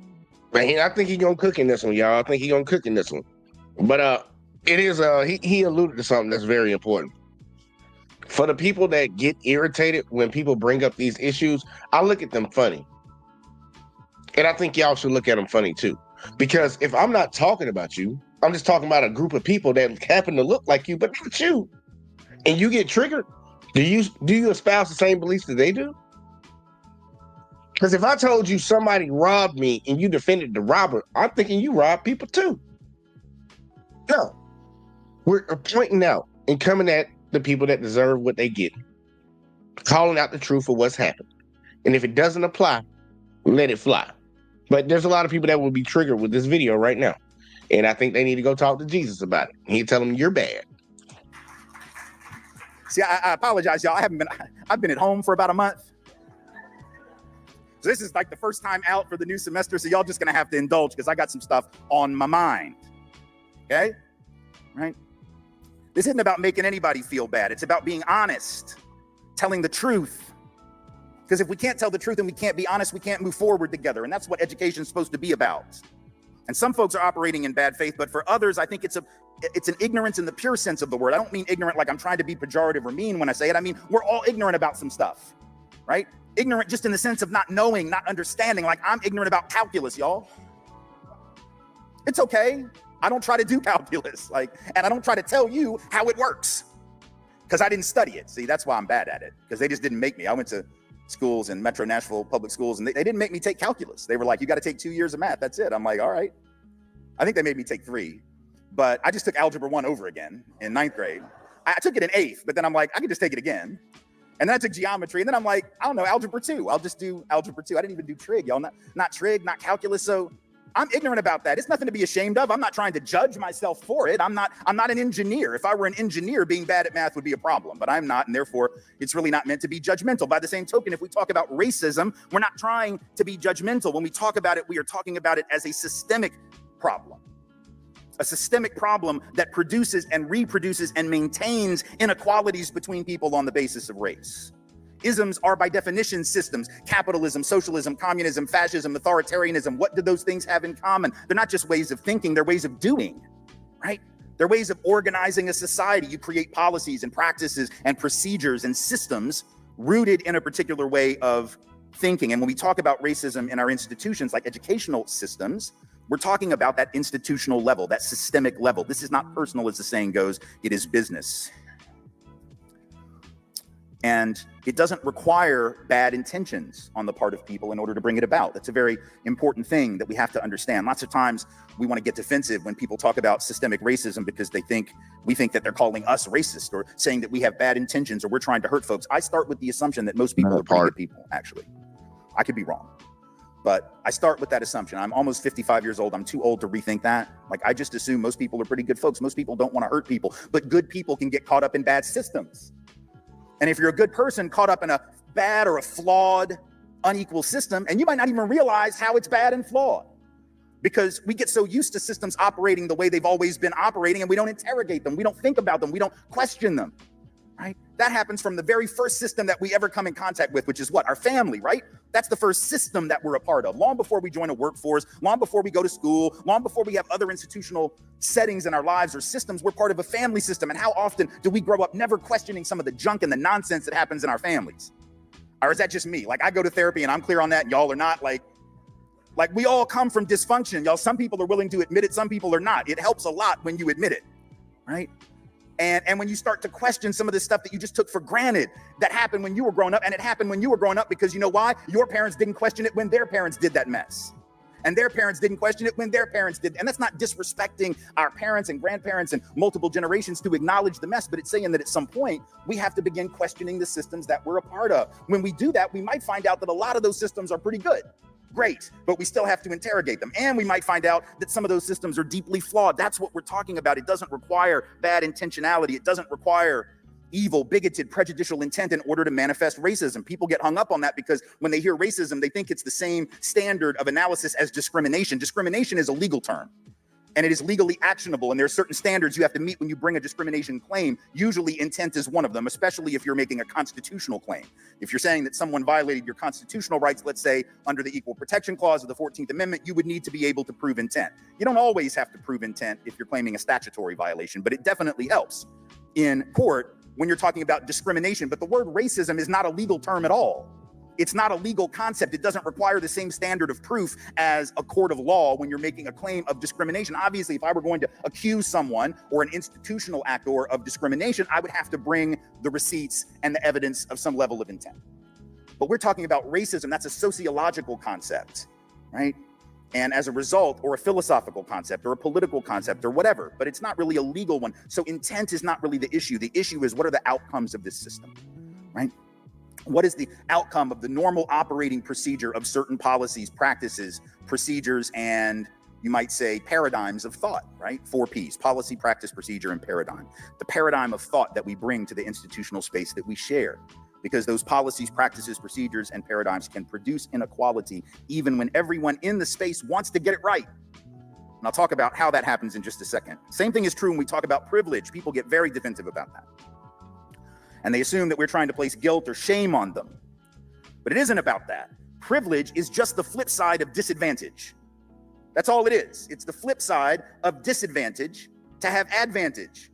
That is not politics, y'all. That's grammar, okay? Right? It's grammar. You cannot have disadvantage without advantage. You cannot have certain folks under without other people over. You cannot have people on the bottom without other people on the top. This is like just sort of base. This is grammar stuff. Like, but we don't talk about it that way. We use language like underprivileged, underserved populations. What the hell is that? What is an underserved population? First of all, that is passive language, y'all. And my third grade teacher told me that you should never use the passive voice when the active voice is better. And it is almost always better. So when you say underserved, it's like, who underserved? I don't know. I don't know how the hell that happened. There's service, there you are, under it. I don't know how you got there, and I don't have any intention of asking because I really don't want to hear the answer. Underprivileged, there's you. I'll be damned. How'd you get there? I don't know, don't want to know, not gonna ask because I don't want the answer. But the second problem with our language, and this is language that good people use, y'all, like the words underprivileged and underserved, those are like words that nice mushy liberals use, right? Like reactionary people that look down on the folks I'm talking about, they don't use words like that. They have harsher words. Underprivileged, underserved, right? That is like some nice mushy liberal social worker language. Right? We need to help the underserved. We need to help the underprivileged. But how are you going to help them when you can't even name what the source of the problem is? And when you don't think about the grammar rule, which says if there's an underserved, there's got to be what? An overserved. That word isn't even in the dictionary. Underprivileged, but overprivileged isn't even in there. If it is, it's got a hyphen and it's like one of those new words they just added. If you type it in on Microsoft Word, there's a pretty good chance that little red line is going to pop up that tells you like you're just making shit up now. Like that word isn't even real. But if there's an underprivileged, there must be an overprivileged by definition. If there's an underserved, there must be an overserved by definition. But here's why we need to be clear. It isn't about judging any particular group of people. Here's why we know that. We all have some privilege. All of us have got some area where we're the privileged, where we're the advantaged. This isn't about singling out white folks or white men or straight Christian white men or straight able-bodied Christian white men or whatever it is. Whoever it is, it's getting very upset about this conversation most of the time. It's not about singling y'all out because, like, look at me, man. Like, I'm white. I am male. I am straight. I am not Christian. I'm Jewish, but okay. And I'm 5'8" in a tall man's world. But I got a lot of privilege. And it's okay, right? Because I know all y'all got some too. I've never been in a room. I have been doing this for 30 years. And I've never been in a room where everybody was entirely marginal or where anybody was entirely marginalized, right? Where every one of their identities was marginal. I'm sure there are people like that on the planet, but I have never met them. They have not been in my rooms and they do not teach in a college. Right? They don't. Because just the mere fact of being a faculty member or a staff or an administrator at a higher educational institution means you're going to have some privilege and advantage over like 99% of the world's population. So everybody's got some. This isn't about judging folks, right? Even if you don't have racial privilege or gender privilege, but you might have privilege as an able-bodied person in a world created mostly for the benefit and the convenience of able-bodied people, right? So there's all kinds. And here's the reason that's important. It's not about being you don't have to do anything to even get that privilege. You just have to be born into a group that is considered normative and treated as normative, and you will have certain advantages over people who have different identities, and we're all a mix of those. We have some identities where we're dominant, some where we're marginal. As I said, I'm Jewish. I grew up in Nashville, so do the math, y'all. Like, right? Not a whole lot of us there. Like, I don't know, like 5,000, I think, growing up, right? And every four-way stop in Nashville in those days was like 3 churches and a Walgreens, right? Everybody was either trying to get a record deal or convert you, or both. Right. So I know what it is to be targeted on the basis of religious identity, right? But I also know what it is to have been advantaged vis-a-vis my black friends. And yeah, I actually had some. I know we all say that. We're usually lying. Like, I went to preschool at Tennessee State University. That's a historically black college. So my first childhood education experience was in like an all black environment. So I actually had black friends and mentors and teachers, right? Not just saying that because it sounds like the thing to say. I realize it's very common. But right, I still had advantages over them. I was still looked at differently by the teachers in the classroom, the principals in the classroom. I was disciplined less harshly, even though we all acted fools because we were 7. It's what 7-year-olds do. It's perfectly age-appropriate behavior, acting a fool. That's what 7-year-olds do. But some of us get put out the room, others don't. Some of us would be subjected to corporal punishment, others would not, right? Some of us would get sent home, others would not. We know how that plays out all around the country. So the fact that I was marginalized on the basis of religious identity, right? Or the fact that my family didn't have a whole lot of money. So there was a certain amount of class marginalization. I mean, that's an understatement that we didn't have a lot of money. I said that real nice, but like we really did not have a lot of money. We were the broke ass Jews at the temple. So whatever y'all heard about Jews having a lot of money, trust me, I'm like Exhibit A that is absolutely untrue, right? So I was marginalized on the basis of that one thing, but I had all these other advantages on the basis of the other. All of that can be true at the same time because life is complicated. But the point is, when you have advantage of some type, especially if you have multiple categories of advantage, but even if you've only got one, you got to be careful because the one where you have the advantage, the one where you get to assume that you're the normal one, the one where you get to assume that you're the dominant one because you are, is the area where you can easily make mistakes and miss some stuff, right? because the biggest privilege of all is the privilege of being oblivious to other people's reality. Right? Privilege is not just a material condition. That's what we think about it as. So if I were to ask you to close your eyes and imagine a symbol, just a symbol that symbolizes privilege, you would probably think of like a dollar sign. That's what most people think of, because we think of privilege as what rich folks have. Well, they do. That's called class privilege. But there are a lot of other forms of privilege or advantage. And the biggest one is simply being oblivious to the lived experiences of people who have different identities than yours. And when it comes to race, that has been a significant problem in our country, and it still is today. How do we know that historically? Just a few points of reference. See, here's the thing. If I were to ask people, whether it was this room or any other room in America, do you believe that systemic racism and white privilege or advantage are real in 2023? We get a lot of people who would say yes and a lot of people who would say no. And if we're being adults about it, we could have a good conversation, not a debate, but a discussion about it, hopefully, right? But here's the thing I also know. If I were to ask most anyone in this room or any other room, do you think we had systemic racism and white advantage or privilege in, let's say, 1963 or 1962 before the civil rights laws were on the books? My guess is just about everybody would agree that that would be true, right? Even people whose politics were very different than mine, even people who denied the problem today in 2023 would probably go along with the idea that 60 years ago it was real, right? Because it doesn't really take a lot of courage to admit that, right? I mean, it just takes like a Google machine. That's all it takes, right? You just need a Google machine, and you need to know how to use the Google machine, and you could probably find your evidence for that, right? But here's the problem. In 1963, when white Americans were asked that question about themselves and their country at that time. Because see, it's different to ask you about 1963 and 2023. But when white folks were asked that question in 1963, when it was happening, when it was the present, not 60 years in the rearview mirror, and they were asked it by the Gallup organization in that year. The question was, do you believe black folks are treated equally in your community in education, housing, and employment? Now, come on, y'all. It's 1963. We know the answer. This is before the Civil Rights Act, before the Voting Rights Act, before the Fair Housing Act. It is the year of the March on Washington, the year that Medgar Evers is shot down dead in his driveway in Jackson, Mississippi, the year that Governor Wallace stands in the schoolhouse door at the University of Alabama and says, segregation today, segregation tomorrow, segregation forever. It is the year that he turns those dogs and water cannons in Birmingham on those children at the behest of Bull Connor. So we know the answer to the question. This is not a hard pop quiz. The answer is no, but what do you think white Americans in 1963 said? 2 out of 3 answered the question, yes, everything here is fine. There is nothing to see. Take that shit to heart. Because there are people still to this day. We watched him debate a guy earlier. But you can even have conversations with random people in your day-to-day life.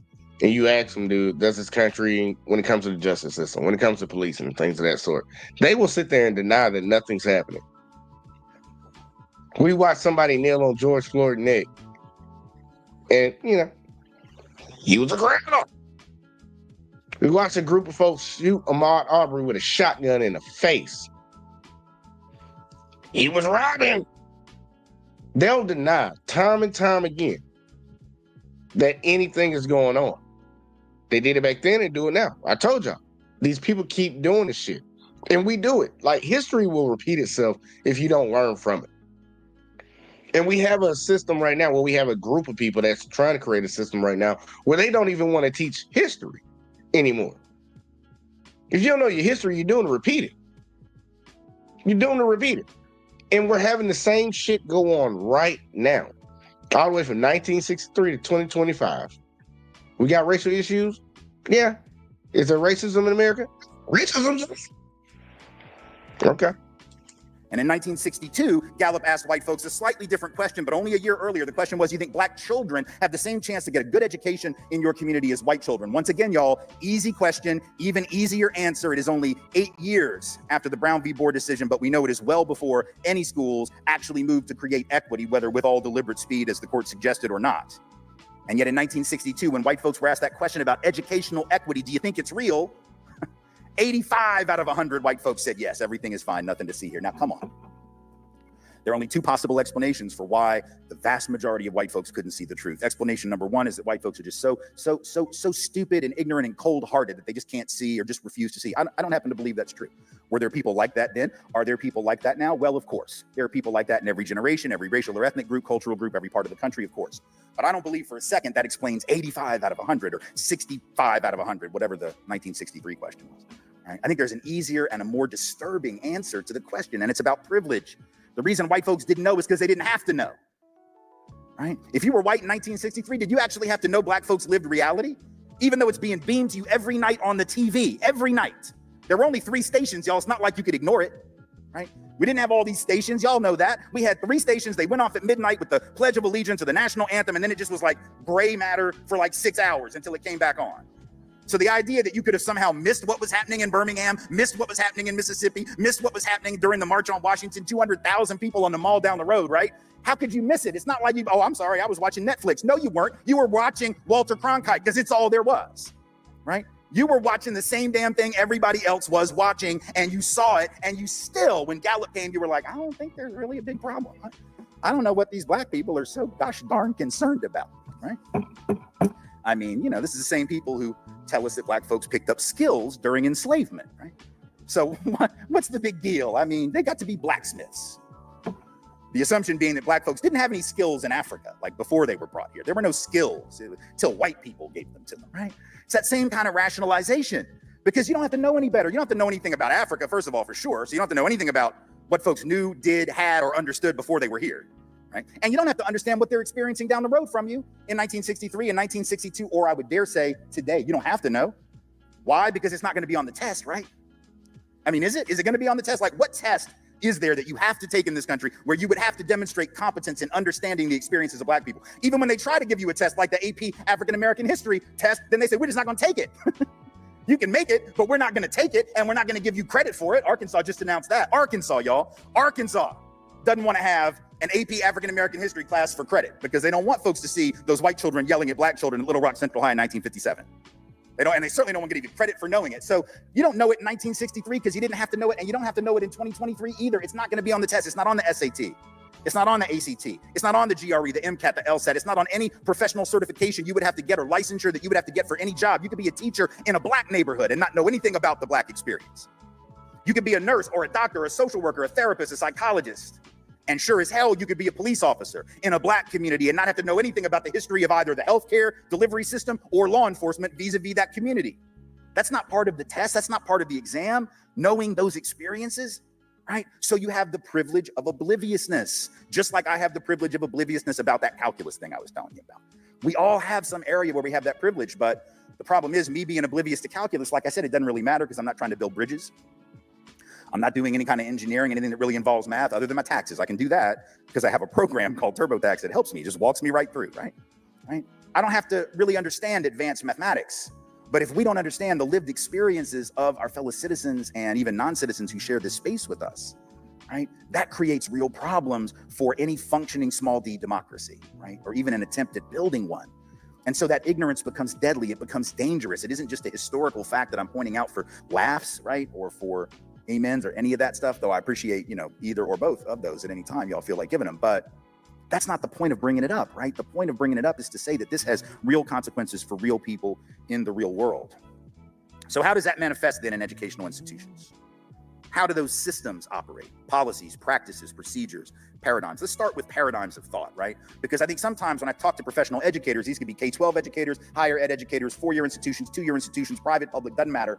I think very often what all of us who are educated, I'm an educator too, of a different type. I think what all of us fail to do sometimes is ask maybe the most important question before we even try to do this thing called education, or to impart learning on folks, or to co-create learning with folks in the classroom, right? And that question that we ought to be asking is, what is the point of this thing in the first place? Why are we here? What is the purpose of schooling? What is the function and the purpose of schooling, right? Or what should it be? Because those two things are not always the same, see? And you might think, well, isn't that obvious? But see, I don't think it is obvious, because if you ask most people, why do we go to school, right? What's the purpose of going to school? You ask most students, it's interesting, like 55, 60 years ago, in the late 60s and early 70s, 55 years ago, roughly, they asked this question of college students, and one of the most common answers was to develop a meaningful philosophy of life and learning how to live with one another, right? So I had this social function, this social purpose. And now you ask those just like, well, so I can get a job and make a lot of money, right? And that's a cultural shift. Now, it can be both of those things. Getting a job is important. Paying your bills is important. Also, developing a philosophy of life and how to live with one another is also sort of important. They're not polar opposites, but unfortunately, that older understanding of the purpose of education, which was to create a nation, right? At least in the minds of some, has been lost for this much more provincial arena of purpose. And even more than that, we don't think about the systems that we're in and how they function. When we ask the question, what's the purpose of education? You may think you know, but see, the machine is already operating. The machine is already creating its function. How do you know institutions function? You know by what it produces, right? What are the results of the machine? Like if you're standing at the end of a conveyor belt in a sausage factory and it keeps giving you sausage, you can draw some conclusions about what kind of factory you are in and what its function is, right? And if you're standing at the end of that conveyor belt and you're perplexed at the utter lack of chicken nuggets that the belt gives you, it is obvious that you didn't read the sign very carefully. You might want to step back outside the building, look up at the sign, realize that you're at a sausage factory and no longer be surprised by the outcomes. So if we have an educational system that year after year after year after year produces and replicates inequality, or at the very least fails to adequately rectify inequality, what should our conclusion be? There are only two possibilities. See, I believe in multiple choice, but not A through D or A through E or that none of the above nonsense. I believe in multiple choice. There's two possibilities. Choice number one is that even though we say we want to create equitable and meaningful education, and even though professional educators are good people with good intentions, and I do firmly believe that all of us, we're just so inept, so incompetent, so bad at our jobs that we shouldn't even be allowed to do them because we keep having inequality. That's option number one. We're just not very good at what we do. Again, I don't believe that. Are there some educators that are better than others, some that are worse? Well, of course, that's true in any field, right? But I think the other option, B, is considerably more likely, and that is that the machinery was never intended to create equity, right? The machinery was never intended to create equity, and it's hard for some people to hear. Other people are like, well, of course, but some people have a hard time hearing that because I talk to professors and K-12 teachers and I ask them, why'd you become an educator? I know you didn't do it for the money, right? Confirmation, that one always gets, that one no one ever says, well, no, I did, really, right?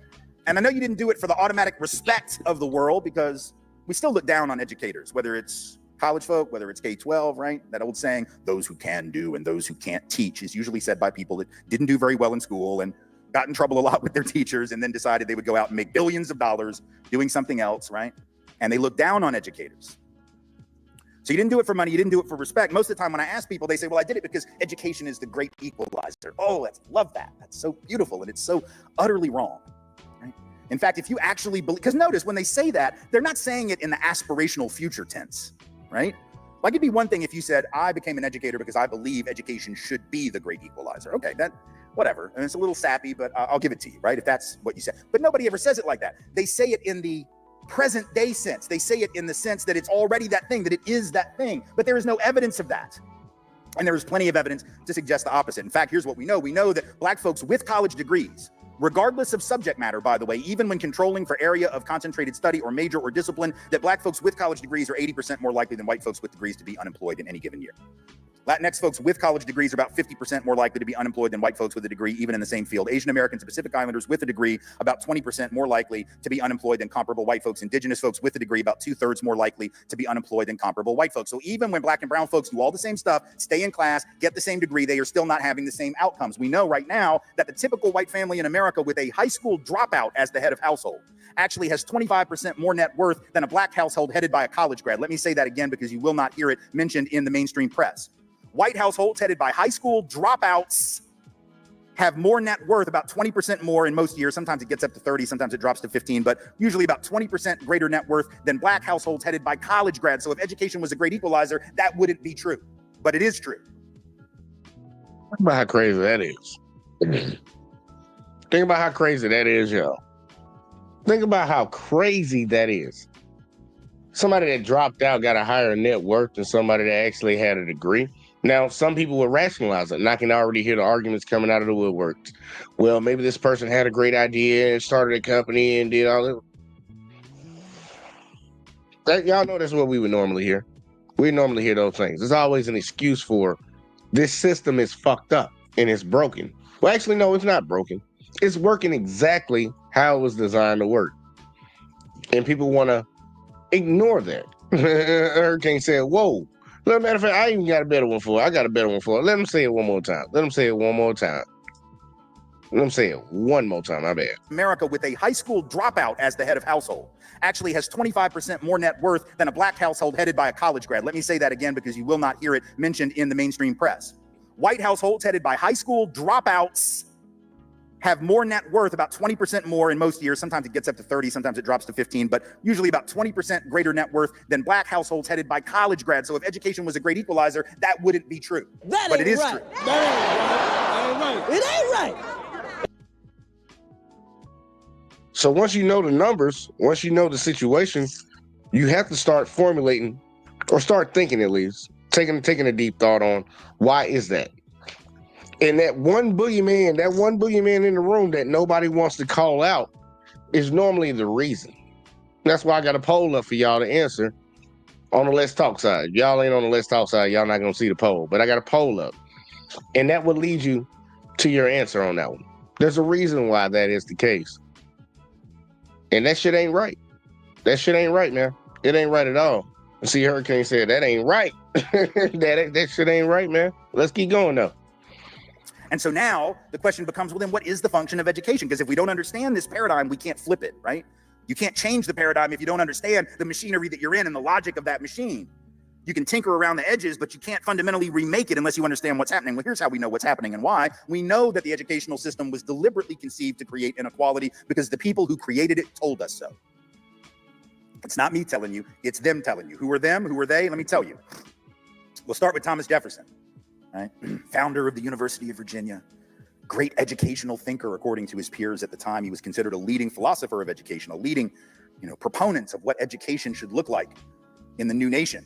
And he wrote about it in Notes on the State of Virginia, one of his most famous writings. What did he say? He said, well, what we need in the new country is we need about 5 years, either 5 or 6, might have been 6 years of mandatory schooling. Now, he didn't mean for everybody, right? He didn't mean 6 years for Black folk. He didn't mean 6 years for indigenous people. He didn't even mean 6 years for women, girls, right? He was just talking about white boys, but you understand. He said, what we need is 6 years of mandatory schooling so that we can, these are his words, not mine, rake a few geniuses from the rubbish. Now think about that. He's just talking about white men, y'all. Like, we know what he thought about Black folk. We know what he thought about indigenous people. We know he probably didn't have the most enlightened gender views on the planet, but like, this dude's just talking about other white men. He just looked white men dead in the eye and said, yeah, most of y'all are trash too. I really don't like y'all either. But if we give you 6 years of schooling, we'll figure out a handful of y'all that are geniuses and we can rake you from the rubbish, and the rubbish can just go on and do whatever rubbish does, right? So what he was saying was the purpose of schooling, even for his own group, was inequality. You know what it was for other groups, but even for his own group, he was saying, we are not about equalization. We are about unequalization on purpose, by design. Don't be shocked, right? And you might think, well, yeah, but that's just one guy and it was a long time ago. Cool. Fast forward, Woodrow Wilson, early 1900s. Before he becomes president of the United States, he is what? He is the president of Princeton University. And he is also considered at the time a very forward-thinking, very small p progressive educational thinker for his day. And what did Wilson say? Wilson said that what we needed in this country was one group of people to prepare themselves for the receipt of a liberal education. That was the term they used to use for college. Had nothing to do with liberal versus conservative, right? That was just the terminology of the day. So one group of people to prepare themselves for that, and another group, much larger by necessity in this and every other society, he said, to forego the privilege of a liberal/college education and instead prepare themselves for the performance of certain difficult manual tasks. Fascinating. Just a longer way of saying what Jefferson said, basically, right? A little more flowery, a little longer, a little more detailed. Basically, he said, what we need is a handful of folk to go to college. The rest of y'all get to lift stuff and sweat because we're too precious to do that, some of us. And again, who do you think he's talking about? Like, he isn't even thinking about Black people. I mean, we know what he thought of Black people. If you don't, you can Google that. Like, they're not even in his frame of reference when it comes to who ought to or not go to college. Like, he's not thinking about educating Black folks at all. He's not thinking about people of color generally. Again, he's probably not thinking of very many women. He is thinking of even just white men. He's like, most of y'all just need to be lifting stuff too, just like doing manual labor, because you just can't do anything else with your life because we're special and you're not. And we have to have this bifurcated labor market in order to make the society function. We have to have inequality, and we're going to have an educational system, and should have one, that produces it on purpose, by design, not an accident, not coincidence. And you might say, yes, but it has been a long time since Woodrow Wilson. Surely things have changed. Fine. Fast forward to 2001. It might have been early 2002. It's either late 01 or early 02. It's after the No Child Left Behind law has passed during the first Bush administration, and Bill Bennett is on TV. Bill Bennett, William Bennett, you'll remember, was the Secretary of Education. He's also the drug czar for a minute. Didn't do a great job with either of those, but they still put him on television every now and then. And he was on one of the Sunday shows, because as former Secretary of Education, they thought he should weigh in on this new NCLB law, right? So they bring him on and they ask him, Mr. Secretary, I guess you never lose your title when you're the Secretary of Education. Mr. Secretary, they said, what do you think the biggest challenge, the biggest problem in American education is today? And I thought to myself, for just like a split second, I'm like, whoa, that's a very vague and heavy question. Like, if you were to ask me that in front of millions of people on national television, it's such a big question with so many possible answers, I might ask for a commercial break. I might at the very least take a sip of water or coffee or whatever they'd given me in front of my seat, like just to gather my thought. Like I would want to think about it because there are a lot of possible answers you could give. None of them would be wrong, except the one that Bill Bennett gave, which would absolutely be problematic and wrong, right? Because and by the way, Bill Bennett didn't ask for a damn commercial break, did not take a sip of water, y'all, didn't even flinch. It's like he knew the answer the minute he heard the question, he was ready for it. And he said, the biggest problem with American education today is too many people are going to college. And again, I thought to myself, wait, who in the world is he talking about? Because he didn't say, see, he didn't specify who was the too many, but see, I know it's like deductive reasoning. I can sort of figure out who he's not talking about. Right? He's not talking about the rich and mediocre children of rich and mediocre parents who come from like 5 generations of wealthy mediocrity. Because I've known some rich ass mediocre people, y'all. Right? The guys that tanked Wall Street in 2008 and cost 20% of the accumulated value of the United States that had taken over 150 years to accumulate, and they wiped it out $12 trillion in 18 months. Those guys were rich and mediocre, and they all went to good schools. They probably all had good MCAT scores. Probably all had good SAT scores, valedictorians of their class, because they're investment bankers, y'all. You gotta be smart to be an investment banker. So you know that he's not talking about them. He's not talking about the folks that went to prep school and like barely graduated. But you know they're there, right? Like, correct me if I'm wrong, like every year at Phillips Exeter and Andover and Choate and Groton, like somebody is the dead ass last graduate, right? Like it can't just be a class of valedictorians. That's not how the math works. Somebody graduated top of the class, and that means what, y'all? Somebody graduated at the bottom. Right? Somebody barely got their ass out of school, but nobody ever calls them into the headmaster's office at Phillips Exeter and says, well, Tommy, I know you're thinking of taking over your father's business after going to law school or B school or wherever it is you're going to go, but I really think you have demonstrated the aptitude to work in a warehouse. So good luck to you. That doesn't happen. Tommy's going to college, and he's going to med school or law school or business school or wherever the hell it is his parents want him to go and put him in that school so he could. Nobody ever questions it. They assume that those folks are going to college because they always have. So when Bill Bennett says too many people are going, he isn't talking about that. He's talking about the people who are going more now than, let's say, would have been the case in prior generations. And who are they? They are black and brown, and they are working class folks. He doesn't have to say it. It's the mentality of the slave owner, y'all. It's the mentality of the enslaver, because that mentality said what? They all learned to read. Who's going to pick this cotton? Right? Just like nowadays, if everybody goes to college, who's going to pick up the trash in my alley on Wednesdays? And who's going to change the sheets at my hotel tonight? And who's going to clean out the bedpans at the hospital? Because see, some of us are too good for that. Some folks, though, apparently are, as Jefferson said, the rubbish. They get to keep doing that. Some folks continue to do difficult manual tasks, while the smart ones among us get to use our brains and do other things, because we have to have inequality. Bill Bennett said it. Woodrow Wilson said it. Thomas Jefferson said it. That's over a course of over 200 years. At what point do we just believe them? Right? At what point do we just start believing that maybe the purpose of education is inequality? And once we understand that, what must we do? We have to then change that paradigm and recognize that education is either going to be about that, or we're going to change the function and make it liberatory and revolutionary and transformative. Those are our options. Again, multiple choice, but only 2 choices. There is no in-between space. And so our whole mentality and our mindset about what we're doing as educators has to change. Are we just trying to prepare people for the world as it is and as it has been for decades and for generations and hundreds of years? Or are we committed to actually doing what has to be done to get people ready to succeed in that system, but ultimately also transform it? Right? Because it can be both of those things. You can prepare somebody for the messed up world as it is so they don't drown in it, and yet at the same time, imbue them with a sense of possibility and potential to change it. You know who did that better than any other educators in this country historically? Black educators during segregation. That's who did it. Because if you go back to that period, what was the mentality that black educators, I'm not trying to romanticize segregation, obviously.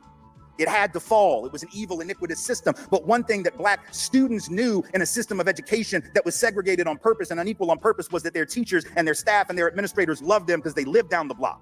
And they made those home visits and they cared about them. And the mentality of black educators under segregation was what Teresa Perry, brilliant educational theorist in our era now, putting aside Jefferson and Wilson, and certainly Bill Bennett, what Teresa Perry says was literacy for freedom for literacy and literacy for freedom.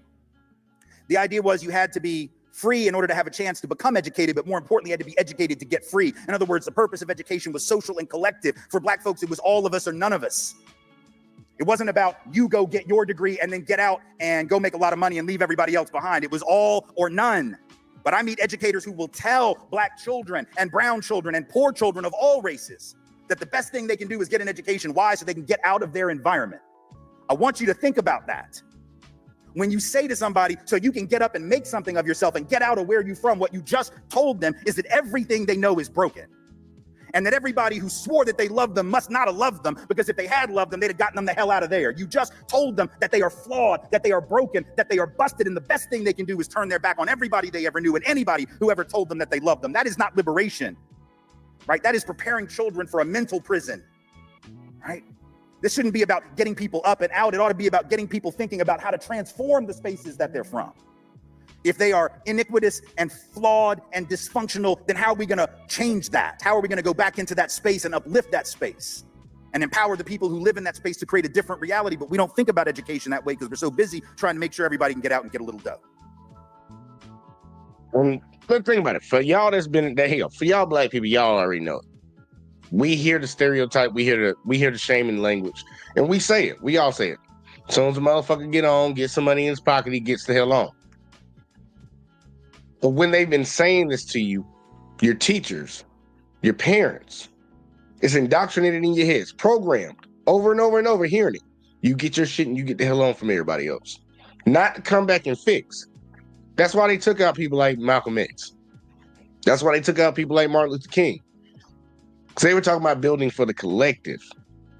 Now they got all of us on this individualism type shit. And it's not by coincidence, y'all. It's all by design.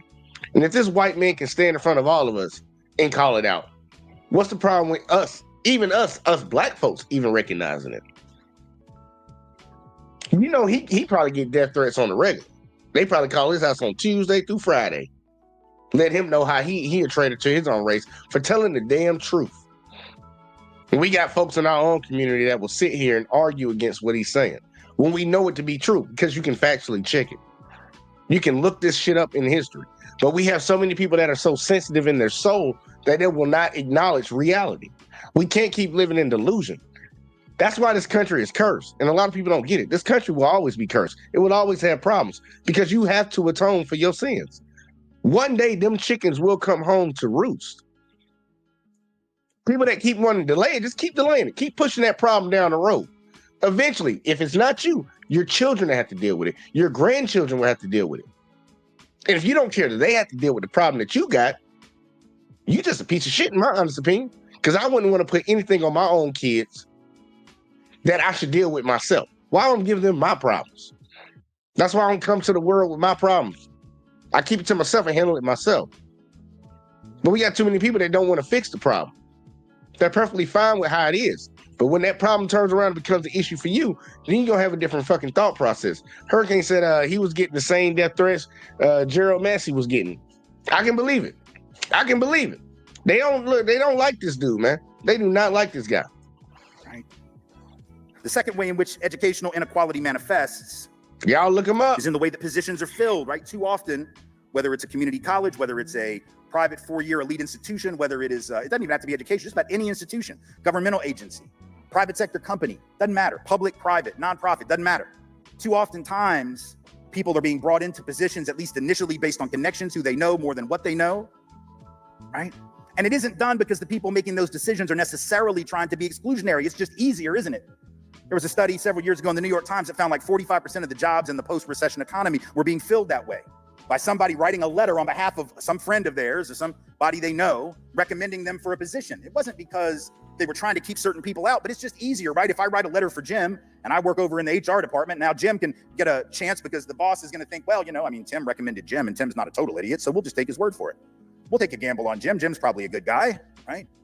Of course, the outcome of this, when you do your recruiting in certain spaces based on what you know, when you do your outreach in certain spaces based on what you know, or when you listen to the recommendations of people that are already in the space, disproportionately, we know from the evidence that tends to exclude certain types of people. Disproportionately, folks of color, disproportionately, women of all colors, and even working class white men, right? Who didn't go to the right schools and make the right connections, right? So you could be the most qualified person for that next opening, but if you're black or brown, if you're a woman of any race or ethnicity, or if you're a working class white guy, you might not even know the job exists, right? Because you're not in the word of mouth networks that are the first ring of recruitment and outreach. We also, often those of us who do this work, we use the language of like a relay race, right?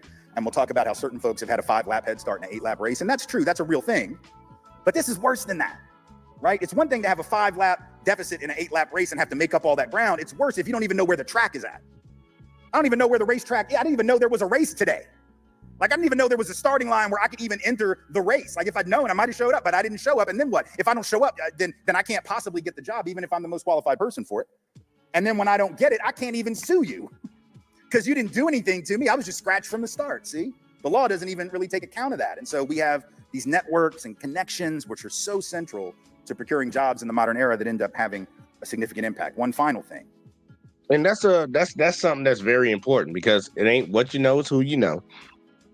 And that's pretty much what he's alluding to, is the good old boy system. That's why you see, track our presidents. Within recent time, I ain't gonna say the last two, Trump don't come from a long line of presidents, but he does come from a family of wealth that influenced a lot of politicians. Trump even told you he paid a lot of politicians. He did that a long time ago. Obama didn't come from a long line of that. But if you look at the history of these presidents, you will see it's an in crowd. Y'all, it's an in crowd. You see the CEOs that come from different companies. It's an in crowd. People that constantly keep getting the same jobs. It's the in crowd. It's who you know. But if all you know is white folks, then guess what? You're going to probably give it to a white person. You're not just going to randomly just say, hey, let me hire this Indian. Let me hire this black person. Let me hire this Asian person. No, I'm going to keep it in the family. I'm going to keep it in the race. But I got C Money in the middle. What to do, sir?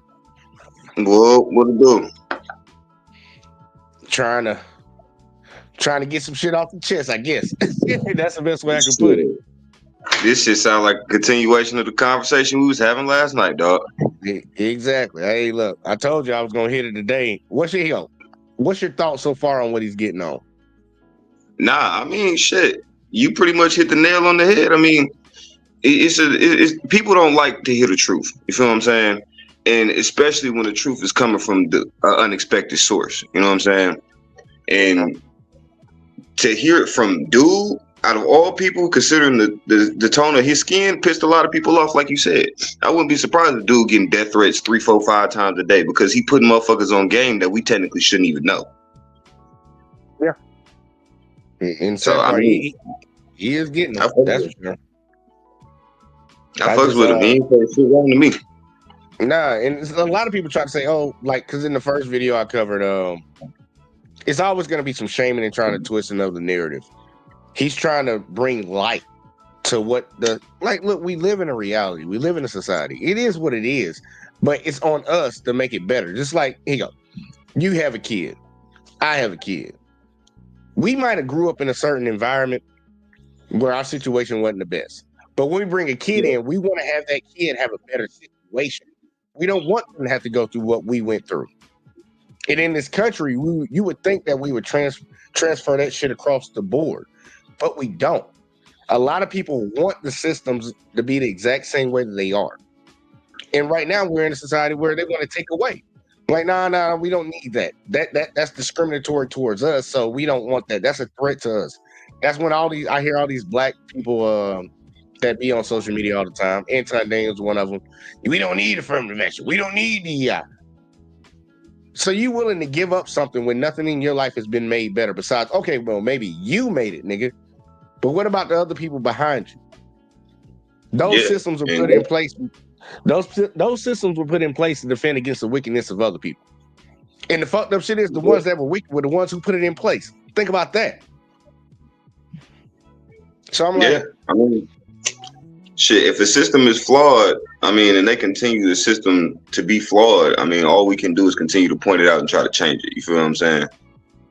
On the real. Yeah. I mean, you can't keep letting the bullshit keep going on and on, because I mean, that's how the cycle of bullshit continues, clearly. But I mean, you got to have a cutoff point and a stopping point at some point in time. But I'm gonna keep it a band.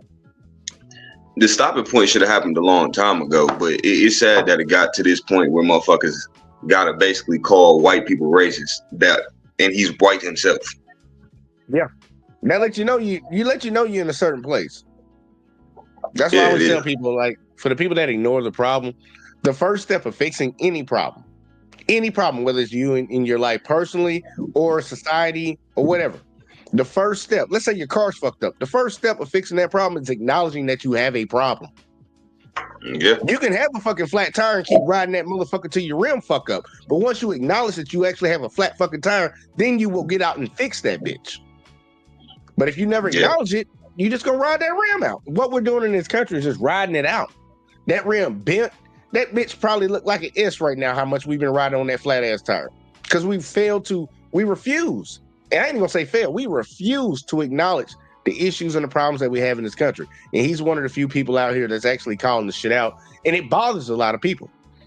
You get told a lie for your entire life, and then somebody comes around and finally tells you the truth, you're gonna have an issue with it. And a lot of Americans have an issue with this. No, yeah, that's real shit. So I mean, if you doing wrong and the motherfucker not telling you that you're doing wrong, shit, how could you ever know that you're doing wrong? True. Now, Straight up. So see, we got Miss Positive Vibes. She over here happy. She got the happy smile thing going on. But here, take it. Let's let them keep rocking. Like I told you, I was gonna get into this, man. And like for all the folks that irritated with it, be irritated with it, man. Live in your cocoon. But we gonna get some shit popping around here because it ain't no time like the present. Yeah. One way in which the system perpetuates inequality in higher ed is in the attitude that we bring to the evaluation of our colleagues in the institutional space. See, we know from the research that it is very easy to dismiss the competence and the scholarship and the qualifications of people that are different than ourselves in some identity-based way, race, ethnicity, cultural difference, linguistic difference, gender, sexuality, etc., right? We know it because the research tells us, and it's not based on overt bias. It's not based on overt or conscious bias, but there is this tendency, and we all have a tendency to do it to some degree, some more than others, to see merit more quickly in people who remind us of ourselves. So whether it's at the point of application or whether it's at the point of evaluation of work product for the purposes of promotion or tenure, we see merit more quickly in those who remind us of ourselves. It's a natural process, pretty much natural to all humans to some extent. But when you have a socially imbalanced power structure in a society, the outcomes of that are going to be predictable. And what the research suggests is that members of dominant groups, plural, because again, there's not just one dominant group. We all have some areas of dominance, like I said earlier. Members of dominant groups are particularly bad at evaluating the merit of non-dominant group members. Not because we are overtly prejudiced against them, but because we are just not used to evaluating them and seeing them as equals. And we've been conditioned and trained and taught not to see them as equals. This is why in 2003, and see, you might say, well, that's not me. I would never do that. Okay, well, let me tell you, I'm a professional anti-racist, y'all. This is not amateur. This is like not amateur stuff for me. I do this professionally and have done this for 30 years. And in 2003, I'd already been doing it professionally for 13, right? And I get on an airplane in Nashville, Tennessee to go to St. Louis to go to a conference on white privilege being held in Iowa, which by the way, is a fabulous place to have a conference on white privilege because there is quite a bit of it there. I get on this airplane. Now I'm a professional anti-racist. Been doing this work for 13 years, right? And I get on that plane, and for the first time, I see not one, but two black pilots getting ready to fly that plane. Not one, but two. This is rare. This is rare because only about 3% of the pilots in the commercial fleet in this country are African-American. So to have even one is rare. To have two is almost like a setup. It's almost like the airline. Like, you just don't know. Like, are they trying to set these men up? Right? And I see these two men, and every instinct in my body ought to be telling me, free at last, thank God Almighty. We got aviation equality on this day in April of 2003. But I assure you, again, multiple choice. That's choice number one, y'all. But the fact that I'm mocking it lets you know it isn't real. Choice number two is that in the back of my head, my initial response was, oh,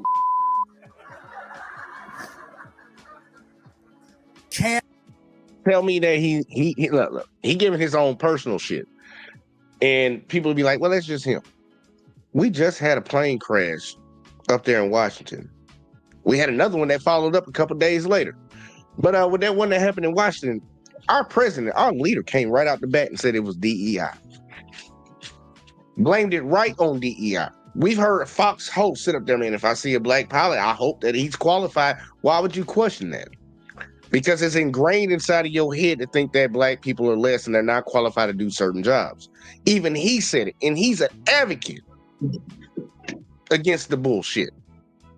Yeah. I mean, see, to go along with what he was saying and to go along with what you were saying as well, I see a lot of jokes online about that plane crash shit, which obviously is a very serious situation. But you hear a lot of people talking about it might be Gaming and Snoop from fucking Soul Plane flying that motherfucker. Pretty much. And Like, look you know how what I'm they saying? portray People it. are. Thank you. They just portrayed it as two niggas who just randomly got up there in the movie as unqualified, and they turned out to obviously be unqualified for the position. So I mean, I hate to say it, but a lot of people know this already to be the truth. Shit that we joke about really has more truth to it than it doesn't. So I mean, if we willing to make a joke about some shit that's borderline racist or is a racist joke, just know that shit has to really be happening. I ain't gonna hold That's you just on it. And look, we push stereotypes in society, and a lot of people don't even understand it. They don't understand it. Like, a lot of people don't even know how they're conditioned already. Let's say some shit popped off. If the black people just happened to start falling first, most people wouldn't think that was weird. Because think about every scary movie you watch. Who's the first person to get killed off? Niggas. So let's say something magically happened in this world where black people started falling. People wouldn't freak out as much because they were like, there's nothing. Obviously, I've grew up my entire life seeing the black person get killed in the horror movie first. Like, look, that's how it's supposed to happen. Soul Plane, like you said, these black people ain't supposed to be flying this plane. And we saw what happened on the plane and all the bullshit. People internalize that shit. That's why when you watch TV, I tell people all the time, back in the day, they used to, when people actually watch real cable, you know, this shit now is just all streaming and shit. But they would have a break in the show. And they'll be like, we'll be right back to your scheduled programming. People wouldn't catch on to the scheduled programming. This shit programs you. That's why they used to put subliminal ads. He talked about it earlier, putting subliminal ads in different commercials and shit. You see this shit over and over and over. You can go on your phone. Let's say you get on TikTok, you get on X, or you get on Facebook or whatever the hell. You'll see advertisements over and over and over again. And then out of nowhere, you're like, man, I need to give me an air fryer today. I just think I need to give me an air fryer, man, for some reason. But you ain't seeing 1,000 air fryer goddamn commercials or advertisements in your face. Or the new phone, like new iPhone come out. New iPhone come out. They advertise the fuck out of the new iPhone. You just got a phone last year, and that bitch is perfectly fine. Ain't nothing wrong with it. You'll get the new update that they get with the next one. But for some reason, you running out there to get the new iPhone. Because it's programmed. Yeah. And people don't see that shit. And he's talking about it. He says even he's susceptible to it. And think about it. Black people are susceptible to thinking bad shit about other black people. I'll bet. We all have to acknowledge it. This ain't a conversation for one side of the aisle. This is for all of us as a whole. Most black bitches think white dudes got money. There's a lot of look, I'll tell you, there's more poor white people than there are rich white people. Just like there's more poor black people than there are rich black people. But the narrative, when you think of white, you think rich, money, power, all this shit. There's a reason. There's a reason behind that shit. And we gotta, man, look, it's an ugly truth, man. We ripping the Band-Aid off tonight, y'all. We're ripping the Band-Aid off. Hurricane said the pilots of that airplane parody movie was inflatable. The inflatable. All right, now. And Lena said something that I did not know. Lena said, I gotta confess, I'm shiesty bomb. You gonna piss Op off with that one. You better hope Op don't see that shit, because if you shiesty bomb, he is about to come for your throat, little lady. I'm just gonna throw that out there for you. And then Hurricane said, tell Live Vision as well. I agree. He go, let him cook. Tim about to cook. Tim gonna cook. And these men fly this plane. And immediately I canceled that bull because I am a professional doing my work. I know when I've gone astray, but do you understand my point? I still had the thought pop into my head, and the fact that I canceled it and I didn't run from the plane, I didn't run screaming. I sat my ass in 12B and just sweated it out for a minute. And then it struck me as I'm sitting there like, what a bunch of racist nonsense. Of course they can fly the plane. They probably had to learn to fly it and prove they could fly it better than all the white pilots I've had for 13 years in order to even be in that spot. But that didn't keep me from having the thought. And here's the dirty little secret. It's not just white folks that have those thoughts. Right? Because about a year after this happened, well, first off, no, not even a year, like 6 months later, I'm giving a talk at the University of Wisconsin to like 500 people. And I tell you, about half the room were white folks, about half the room were folks of color, mostly black. I tell that story, and it was really interesting to watch the reaction. Like, white folks started getting nervous for me. White folks were apparently afraid that black people were going to rush the stage. Like, black people were going to be surprised that the white guy had a racist thought. Black folks were not surprised that the white guy had a racist assault. Now, they were definitely surprised that I shared that in an open space. But they were not shocked that it had come into my head. And then after I did it, other white folks started telling their truths because I apparently had given them permission. And then what was really deep was black and brown folks start raising their hands and telling similar stories about their own internalized nonsense. I told this story to a proud Chicano educator, friend of mine from Central Washington, several years after this incident had happened. And he said, Tim, let me tell you something, man. There's a proud Chicano man, Chicano activist and educator at Yakima Valley Community College. And I tell him this story. And he said, man, let me tell you, a couple years ago, I had to take my mom in for open heart surgery in Seattle. And we got there, and the doctor comes through the doors to meet us, who's going to be doing the surgery. And he introduced himself as Dr. Martinez. Right? And I was thinking in the back of my head, no, I don't want Dr. Martinez. I need Marcus Welby. It's a very dated reference that you're only going to understand if you're like 40 or older, right? I need Marcus Welby or Quincy or no, because Quincy was the dude that only dealt with dead people. So you don't want Quincy, right? He's the forensic pathologist. He's the morgue guy. You don't want him, but you want Marcus Welby because he said that somebody with white hair, because white hair and apparently white skin in his mind too, internally was the mark of excellence. And he caught himself. And he realized what he'd done, but you see how insidious it is, right? We don't see merit as readily in people that don't remind us of ourselves. And that can affect tenure review. It can affect a performance evaluation. It can affect all of those things in an educational setting. In addition to that, listen to CJ, he can actually probably point to this one. What he's referring to right now is, look at the NFL and look at the owners. That's one step you can do, but then you can chalk that up to people that got money. And it's like, we already know if you break it down in society, you'll figure out why all the owners are who they are. And you got the Arab guy. I can't forget the Arab guy.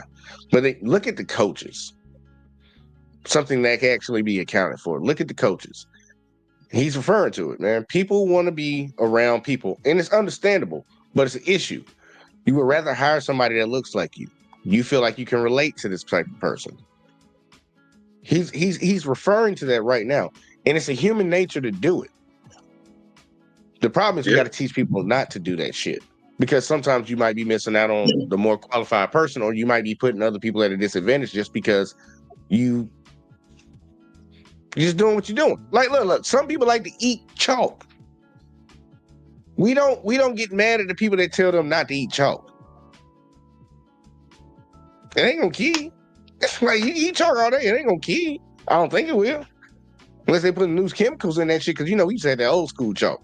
But it's not right. It's not good.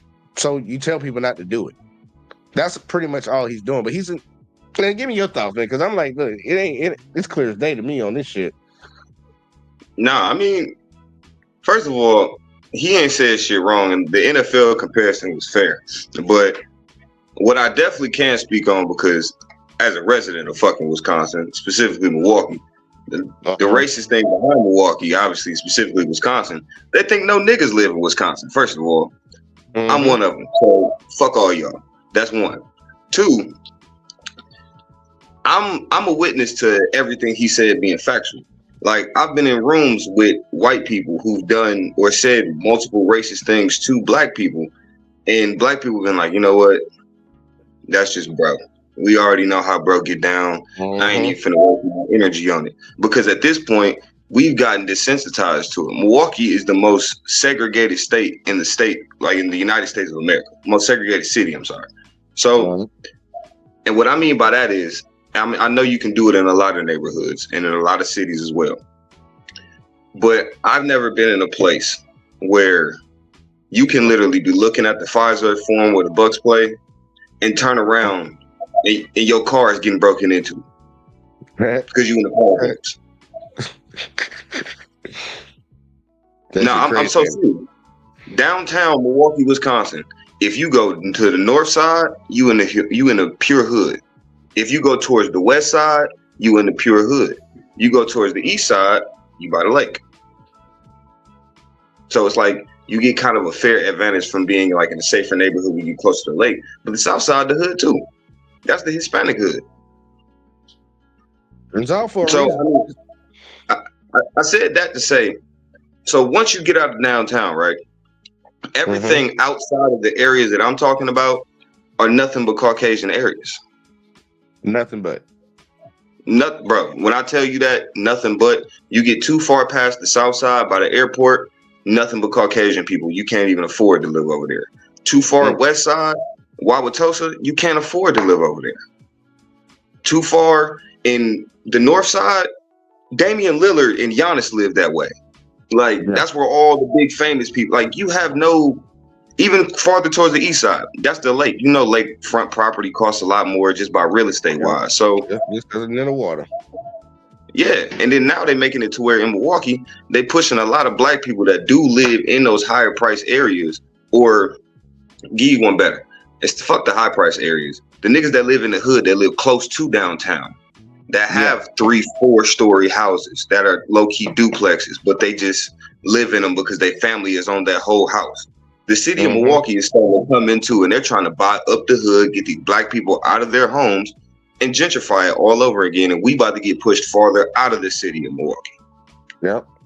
That word They you just try- used right there. Trick. That's the trick they use. That word gentrification. They use that for a long time, and people thought, oh, they're just going to revitalize the area and stuff. No, they're going to price the black folks that used to live there out. And a lot of people don't understand. The inner cities was mainly the white folks for the longest. Yeah. They got tired of living around black folks, so they decided to build suburbs for them. And they moved out to the suburbs. But now it's getting to the point where the motherfuckers want to come out the suburbs and come back to the city. And you know what's, and the crazy part about what you said, for Milwaukee, it was the other way around. All the jobs was in the city. All the factories was in the city of Milwaukee. So all the niggas that could afford, and all the white people that actually were upper class that ran those factories, they wanted to live near the downtown area. Black people, we lived near the downtown area by the factories just because we worked near the motherfuckers. You feel what I'm saying? So yeah, I agree. After that, once the factories got shut down, it's like, okay, we want our shit back. But now you got all the niggas that live in the same areas that they used to work in. But there's no place to work anymore in the hood. All the factories moved out to areas I was talking about, the deep south side, the deep north side, the deep west side. So now you got black people traveling to these areas where these white people live at, because that's where the jobs are now. Now you got niggas like you, niggas like me. I'm gonna say specifically me. I got my car tinted. I'm 5% tint. I smoke weed. My car smell like the gas. Granted, I'm working on that. I got fucking 22-inch rims on my fucking car. You think I'm not getting pulled over? You already know it. Bro, I get pulled over every single, I want to say maybe twice a month. And it's literally probably about, if not the same cop, it's the same 3 cops. And when they see me, they, man, you know it's you again. You got to take them tents off your car. It's too dark. We can't see you. So now what are they doing? Everywhere that's by the factories, all those houses are becoming cheaper, and all the white people starting to move back towards the inner city. We've been pushed right the fuck back out. Yeah, it's just a good old push back and forth, and it's all depending on one side. And I could go deep into that, but I ain't gonna try to do it. I'm gonna let this man keep preaching, because I'm like, we gotta accept and we gotta realize the reality that we live in. People need to stop getting offended when these things are talked about. You didn't fucking do it. I tell people all the time, when somebody say some shit that this crazy ass black dude did this shit, okay, if they talking about what he did and how he's bad for doing it, I'm cool with that. When you start branching out and like, oh yeah, you know how the motherfucking people are and all that shit, that's when I have an issue. But if you were talking about a specific person, like when people talk about Diddy, I ain't got no issue when white folks talk about Diddy to me, Hispanic folks, Asian folks talk about Diddy to me. I don't feel no type of way, because that's him. That ain't me. But the broad brushing shit is where the issue comes in. So I'm like, look, y'all, when we're talking about these issues, if it don't apply to you, it don't apply to you. Yeah, nah. See, I'm with you. See, and I'm on the side of basically on the same thing with what you said. If you did something, and no matter what race you are, I'm still gonna look at you equally. I don't give a fuck if Diddy was black, white, Hispanic, purple, green, yellow. I'm still gonna judge that nigga the same. Yep.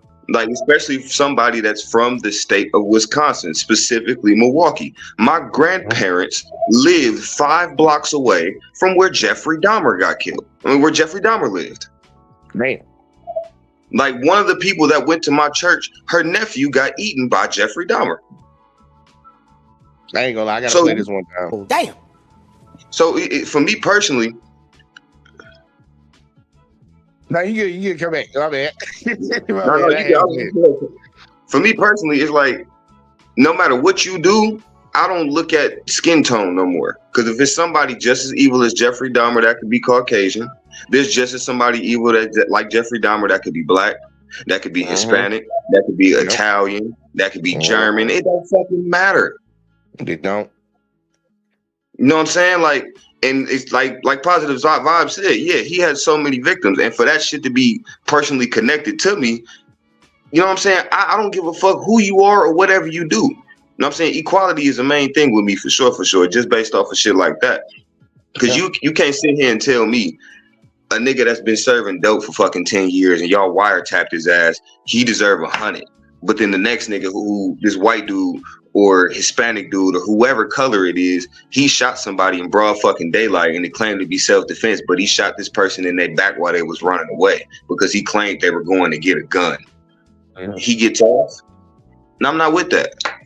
I ain't with it either. And that's why, like, when all these people sit around here and say the justice system is fair and all this, like, all these systems that they talk about that they want to uphold, like, look, we need to fix them. And he's speaking on the issues that we need to fix because we have this bias inside of us. Whether it's racism right off bat could be one thing, but we have biases. That's what he pointed out. Even black folks got biases about their own fucking people. That's why you can steal $1 trillion and one person goes to jail. But if I lie about my tax return and I'm getting an extra $100, they will lock my ass the fuck up. Like, we gotta really think about that shit. Our justice system is fucked up all the way around, racially and on your socioeconomic status. The way people are treated in this country is fucked up. That's why we got a 34 count felon in the White House right now. But let a black man got a speeding ticket trying to run for office, bro. That speeding ticket gonna be the most detrimental thing in his life. I'm trying to tell y'all. Look, we got problems. But here you go. I'm gonna let Tim Wise keep going, man. I'm gonna let him cook. Even when we have fair standards, and even when we have standards that we think are fair, that are objectively fair on their face for evaluating people, and even if we don't have a whole lot of personal bias per se, even if we've sort of gotten that under control, which I don't think any of us have it totally under control, some better than others, you know, but even if we're doing pretty good on our own work, right, if we're not interrogating the standards that we're using, we might be perpetuating inequality. So think about tenure review for a second. And I've dealt with this in a lot of places, right? So you get however many years you get. In some schools it's one thing, some schools it's another. But what is often missed, this goes back to that privilege of obliviousness I was talking about, is that not every faculty member is experiencing the same school and the same work conditions and the same experience. So in other words, we might all be held to the same standard, right? But some of us are having to do some extra stuff. And it's stuff that isn't being rewarded or considered in the process of tenure evaluation. So for instance, if I'm a black faculty member and I am expected to put out every fire on campus, every conflict, any beef, any drama that happens around race or identity, I'm supposed to mentor every black student. And even if I'm not expected to, I want to. Because I want to be there for students and I want to be there to help folks who are in marginalized spaces be less marginalized. But that's work, y'all, right? If I'm having to put out fire, if I'm being asked to serve on every diversity committee, right? Because they're trying to find more people like me, so they need me on that committee. And listen, there's a good logic to that. The research says it is good to have really good diverse search committees if you want to get diverse candidates and have a more diverse pool of people to choose from at the end of the process. That is important, but that's extra work, and it's oftentimes even usually not considered at the point of tenure review. We have very specific and narrow criteria, and none of it usually considers the sort of extra racial emotional labor and oftentimes gendered emotional labor that women of color in particular have to deal with, or that working class folks on a class level of any racial or ethnic background have to deal with. So I'm not saying change the standards now, but I'm saying in terms of how much time a person gets to get tenure, I'm certainly not saying treat people differently, but I'm saying recognize that there's a lot of work that isn't being considered that needs to be part of the evaluation process, right? That it isn't just about your academic production. It surely is not just about classroom evaluations from students. It's not about the handful of things that we often make it about, but that we got to also consider all this extra, usually unpaid and undervalued work. And that's not just by black and brown folks. Any white faculty member that takes that on should also be rewarded and evaluated on that basis, This isn't about carving out special treatment for certain groups of people based on race or ethnicity. It's about recognizing that we need to measure what we value and value what we measure, right? And so if we say that we value equity and inclusion and diversity and all these things, then we have to be actually selecting for that. Not just when it comes to hiring faculty, but then making sure that whoever is in the faculty, not just black and brown faculty, but white faculty as well, are expected to develop the competencies to reduce racial gaps in graduation or retention rates, that they are expected to develop the competencies to create a more equitable institution. Anyone can do that. It's not some magical thing that black and brown folks just automatically know how to do and that white folks don't. It's that we haven't, as an institution in the world of education, created the necessity for that. And in this country, we measure what we value. And if we don't measure it, we aren't valuing it, right? We rank everything. We measure everything that matters to us. That's what those U.S. News rankings are all about, right? For colleges, or that's what the AP poll in football is about. Like, we're ranking the stuff that we care about, the Billboard Hot 100 or whatever. Like, we measure what we value. We say we value these principles, and yet we rarely work them into the mix of how people are evaluated and then rewarded. And so even when we're trying to get it right, we can easily make these mistakes. So how do we address this? Just to recap, we start with a mindset of transformation, not accommodation. The purpose of education is not to simply prepare students for the world as it is, or the workforce as it is, but to transform the society for the betterment of all. And that is especially important at an institution that is a community college. Any institution that says that it is community facing, that its purpose is that, because there are certainly schools that don't define themselves that way, but those that do have a special obligation to take that very seriously. The second thing is to cast the net widely for faculty positions, administration, and staff, recognizing that too often we fall back on the patterns and the practices that we know and the people that we know and the places where we think we can find them. And third, measure what you value, not just a benefit in doing that to people of color, but any faculty member who takes the necessary steps to promote inclusion as a culture, to mentor students from marginalized populations, or who contributes to a narrowing of performance gaps is someone that should be valued and promoted and respected in the institution. And finally, one last thing that I hadn't mentioned yet, but I will before I take a few questions. You have to make real personal connection with your colleagues and personal connection with the students in your care. Why do I say that? I used to not add this. I used to think that was too sort of, I don't know, touchy-feely or not political enough. Oh, make friends with people, make personal connections with people, connect with folks. I didn't see the radicalness of that, and I was real caught up in my own sense of radicalness. And what I've learned is that stuff doesn't really change very much, right? And I realized this during COVID when I was at home doing all these Zoom calls. And in my office at home, I sit at a desk that is behind me is a bookshelf with hundreds of books all about race. And a few times people would ask me if I'd read all those books. I'm like, oh no, I mean, I've read a lot of them, but I haven't read all of them. But they're here in case my kids who were in college need to do a research paper on race. And then they've got a full library at their disposal, you know? And I started to realize in the midst of that conversation, like, you know, not only did I not read them all, but even if I had, that's not why I do what I do, right? It's not because I read a bunch of stuff. It's not because I took some classes, not because I watched some videos. That book learning, even though it helped to flesh out the contours of my knowledge around the history of racism and the contemporary manifestation of it, that's not why I care about this. And it's not why I've done this work for 33 years now, 27 of those approximately, or 28 of those out on the road lecturing like this. It's because of the personal connections that I alluded to earlier. It's because I was in preschool at Tennessee State and then was so close to Black folks who I saw mistreated in those schools.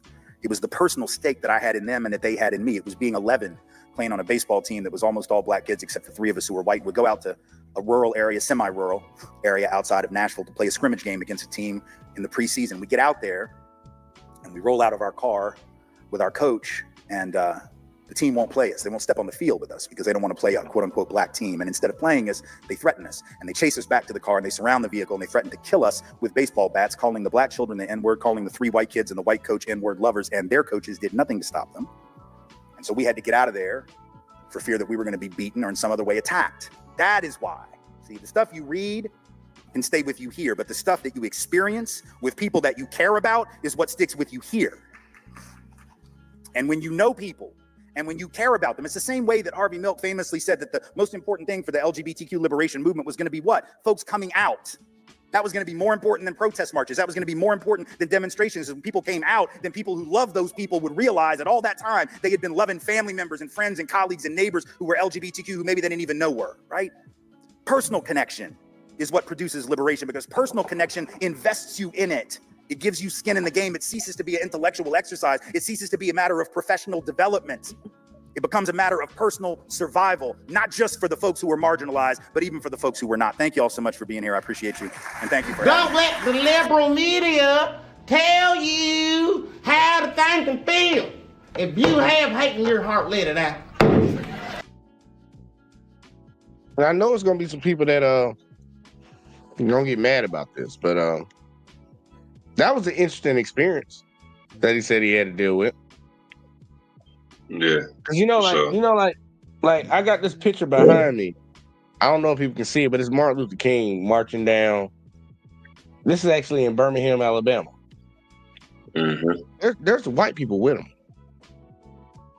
It's a majority black though, but there's white people in that group marching with him when they did all their demonstrations, trying to fight for the actual civil rights bill. So to hear him have to go through it, and think about it, because people always talk about, and this is the main reason I'm saying it, people always talk about this shit happened way back in the past. It's so long ago. That man ain't even 55 yet. He's 54. People don't understand time, I guess. I guess they think like, it's 2025, it's like 1960. That was so long ago. Your daddy was probably born in 1960. As a matter of fact, he probably wasn't even born in 1960. He probably was fucking 12 years old, 15 years old. This shit ain't that long ago.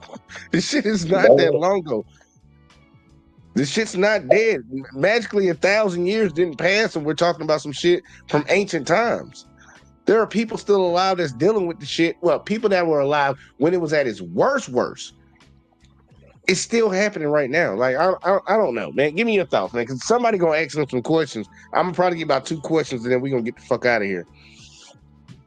I mean, shit, what is there to say? That nigga said everything. I mean, he was 100% right. Really everything he, spoke on. Towards the end, when he talked about what happened in his sports life, I can understand that. Because like I said, I'm from Milwaukee, most segregated city in the fucking United States. But in high school, a lot of it's a few high schools in, the city of Milwaukee. We got over, 15, 20 for sure. But I went to a different school where we played teams outside of the city of Milwaukee, where if you black, you don't normally drive the fuck up there. You know what I'm saying? Like, even, the biggest quote unquote water park in America, Wisconsin Dells, nigga, it's in places we don't even fucking like driving through to get to that motherfucker. I got you. See what I'm saying? So we had to go up there and play basketball one time, and I mean, we had a whole line of like the whole other school as we pulled up on the bus, a bunch of signs that literally said, Milwaukee kids, go back to Milwaukee. That was one sign. Obviously, you knew who the fuck they meant. Our team wasn't all black, but we definitely had majority black people on our team. You feel what I'm saying? Then the other ones, one of them said, your dads are probably in jail. And then the last one was like, go back to your neighborhood. The one that made me mad really obviously was your dad's is in jail. Like, nigga, my pops was in the stands. Right. So, you know what I'm saying? So everything he said, I mean, I 100% understand it. You know what I'm saying? So he didn't say shit wrong. Man, look, you up there in Milwaukee. Yeah. I'm down here in Alabama, so I can definitely say that I know exactly what you're talking about. Yeah, of course. You from the place where they was fucking hanging niggas and burning crosses and shit. This shit, we had some shit like people always talk about racism is over with. Nah, far from it. It's over with and it's done with. And I'm like, hey, look. I'm gonna show y'all something. And hopefully this video actually shows it. Cause it was very irritating. It was very irritating. I mean, shit. I'll say this while you pulling that video up. My granddad used to always say this before he passed. He said, "You want to know why the Ku Klux Klan ain't around no more? Because we doing their fucking job." Hey, So if we all banded together, I'm pretty sure the actual racism that we quote unquote say don't exist, it shows his ugly head. I mean, it's showing his head. Obviously, right now we just acting like it's not there. That's real shit. Pretty much. And people will sit around nonstop and deny. They will deny that these things are happening in today's society. But guess what? I found it. Alabama was known for winning national championships in college football. We ain't around that time no more, but you know, we'll get back, y'all. We'll get back, y'all. One day. We'll get back one day. But hopefully soon, because Bama, y'all my college football team. I ain't gonna lie to you. Man, shit, man. Look, we gotta fire our coach. But I feel you on that shit. They played Texas a while back. This is while Nick Saban was still the coach. And Texas came to play Alabama. And they whooped our ass, y'all. They whooped our ass. And this is in Tuscaloosa, Alabama. In Bryant-Denny Stadium. Where they say, like, all these Alabamians, these Southern guys, talking about racism is dead. I hear it from the South more than I hear it from any other constituency. Their representatives always talk about racism is dead. This was at an Alabama football game. I want y'all to hear this. You guys are all faggots. Go back to the project. Hold on, my bad. Hold on, let's do it again. You guys are all faggots. Go back to the project, faggots. Go back to the project. Faggots. Go back to the project. So he from a football game, y'all. Racism's dead. From a college football game. You hear people in the crowds yelling. I ain't even gonna hit them with the F word. I ain't even gonna deal with that because we already know this country has an issue with people that are LGBTQ. And I'll tell y'all, my only issue is when you try to push that shit on me. Like when you try to promote it out in the public. But if you want to do your thing, do your thing. All the time. I'm not, you ain't harming nobody. This is my motto. You're not harming nobody. Do your thing. You want to smoke crack? I don't care. As long as you ain't harming nobody while you smoking your crack. But these motherfuckers said, go back to the projects. That's cool. You notice there wasn't no white folks in that group when they were saying go back to the projects, right? It was black players. All I'm gonna say is them niggas are better men than me. Okay, I would have been the Ron Artest of college football. Hey, I'm going into the crowd, buddy. I'm gonna let you know right now. I'm going into the crowd. Yeah, I ain't gonna lie. I'm glad that I've gotten older because back when I was younger and playing high school and collegiate sports, I ain't gonna lie. That shit, even if I was playing against a different player, let you say some shit like that anywhere near me. The second I get near you, you catching the meanest elbow, I'm bridging you something. You got me fucked up. Watch your fucking mouth. No bull. I don't play that.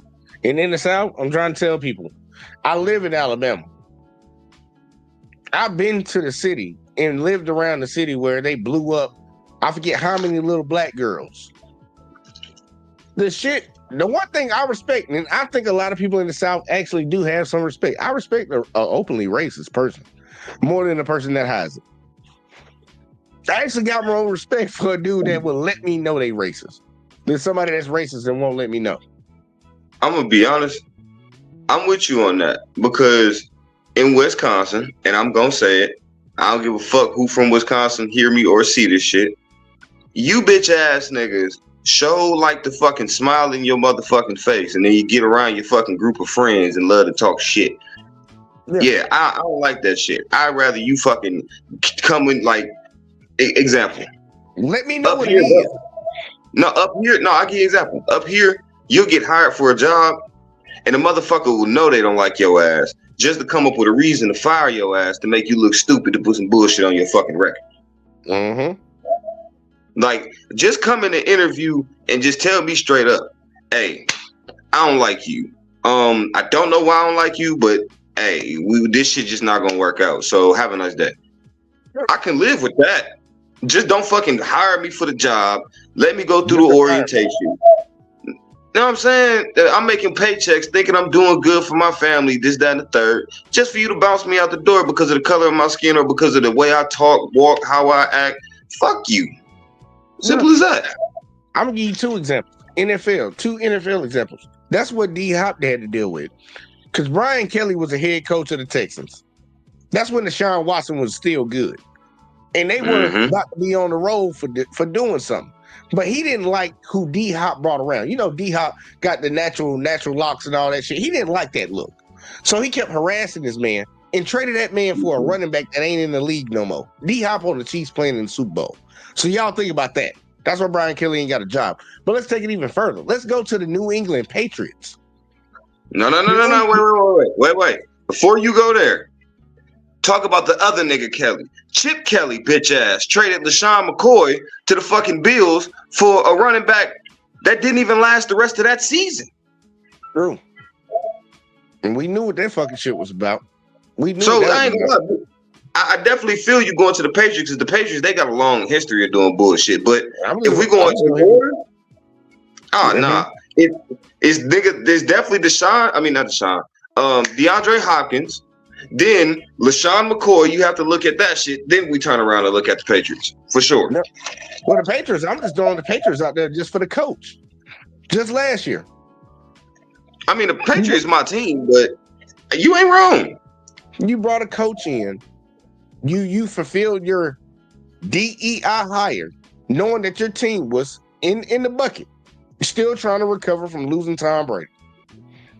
Fired Bill Belichick, got him up out of there because they want to say they let him go. And he really got fired. They told Bill, you're not coming back next year. That's pretty much what it is. And if somebody tell you that, you're fired. I don't care. You can say all the nice words you want to. They sent Bill out That's like what my dad used to tell me because he was a human resource manager. If he liked the employee but had to fire them, he'd tell them like this: I'm giving you the opportunity to resign so your name don't look bad. Yeah. That's why you see a lot of cops resign after some shit. Oh, they resigned. Oh, the police department didn't even fire him, huh? So they don't want to have fired on their record. We're going to look out for you, bro. So he going to check it. The New England Patriots coach. They fired him, knowing that team had just drafted what? Y'all drafted Drake May, what, number 3, number 4, something like that? It was like 3-4, somewhere around there. Yeah, 3 or 4. All right. And I look, they drafted a rookie. The team has been decimated. They had brought Cam Newton out there. They had Mac Jones from Alabama out there trying to rebuild that team. They bring this coach in 1 year. One more games than they won a year before. Fired his ass. Why do you think he got fired? It's kind of like the Texans coach job. We already knew what the assignment was when he got the job. And I ain't talking about this year. I ain't talking about last year. I'm talking about the year before. When that black dude down there in the Texans got that job, he knew the assignment and we all knew the assignment. They just want to fulfill the quota saying we got a black coach. But he ended up taking that team to the playoffs. And it's kind of like, we can't fire him now. And then he took him to the playoffs again. It's like, oh, you still can't fire him. But the whole objective of what you hired him for was just look, we hired one. Now we're going to get the guy in that we really want. Yeah. That's real shit. I mean, that's pretty much what the Bucks did, except it was a black person versus another black person. You just drug another black dude down that was actually doing well, nigga. We were fucking 31 and fucking 12 before we before we fired him. What team logically fires somebody that's 32 and 12? That made no damn sense. And I argued about that shit. I argued about that. I'm like you gonna fire him? Fuck that nigga that. And I'm like, look, I understand Doc Rivers. I don't know why he has the respect in the league that he has, because he's the only coach that done blew that many goddamn 3-1 leagues. But I know that he's friendly with one side of the aisle. I do know that. But what I will also say is this, though, shit, as many times as Doc Rivers has been fired, I wouldn't be surprised if this is a play just to get him the fuck up out of here to get another coach in the door. I wouldn't be surprised, because I believe he is the wrong coach for that team. Good, bro. It didn't make sense to hire him to begin with. Where Mark Jackson at when you need him? Mark Jackson is blackballed. Exactly. An excellent coach. For all the I don't care what nobody said. Mark Jackson is blackballed. You don't even hear him commentating no more. He's blackballed. Look, for all the folks that don't know, my number one team is the Golden State Warriors. My second team is the Bucks. And Steve Kerr, for all the folks that's new to coming into the NBA, Steve Kerr is not that good of a coach. I'll just throw that out there for you. And I thought it was a travesty anyways. Mark Jackson built up a team that was ready to go and win a championship. Because you know why I say that? The very next year after they fired him and brought in Steve Kerr, who was never a coach. I know he assisted with Greg Popovich out there in San Antonio and shit, but he was really a player at the time. They placed him right into a championship type team. A team that went out in 7 games in the second round, brought him in to coach that team and emasculated win the NBA championship. And everybody talking about he's a great coach because they went on that goddamn dynasty. No, he wasn't. That team was already built. It was built with the vision of somebody else. It's just like Henry Ford taking advantage of building the car. Henry Ford didn't build no fucking car. He created the Man, you know what? It's so much shit that I'm glad you saying it specifically about the Henry Ford car thing. Because black people, I know we get a lot of credit for bullshit, but we don't get a lot of credit for like a lot of good shit as well. The first open heart surgeon was a black dude. The person that invented the street light was a black dude. Stop just talking about fucking George Washington Carver. We get he made peanut butter. We get it. Yeah, appreciate it, but right, you ain't the only one, my guy. The first home look, I actually did a live stream a while back, and I need to probably do another one. The home security system, you know how everybody got Ring doorbells and all this other woo shit, cameras and shit. A black woman invented that shit. She was the first one to come up with the technology for that. But you know, people don't tell you nothing. They call a monkey wrench for a reason. It's a racist ass term. Just like the first person to ever come up with the original stitching for a Mitchell & Ness jersey that a player actually wore in game, he was black. Exactly. People need to really understand what the fuck is going on.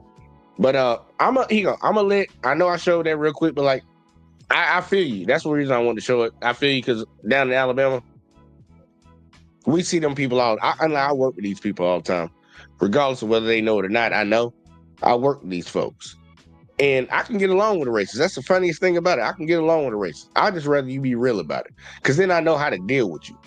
I know how to approach you, and I know how to operate around you. Yeah. But when you hide it's a problem. And for all the people that try to, like, in the sad part, it's the racist folks that try to act like ain't nobody racist. They just don't want the term. I don't want to be labeled as a racist. You can be proud of yourself, bro. If you feel that way, you think that way, be that way. I don't care. I would have more respect for you for being your true self. I'm being dead ass serious. I would have more respect for a motherfucker being a true self than lying in my face. Yeah, I don't think any of us want somebody around us that's fake. We want real people around us all the time. Be your real self. Whether I accept it or not, that's on me. But be yourself, motherfucker. But he gonna check it. Tim gonna take some questions, and I'm gonna just let him do two questions because they had people. He did this at I think Prince George's Community College. So we got students in the crowd.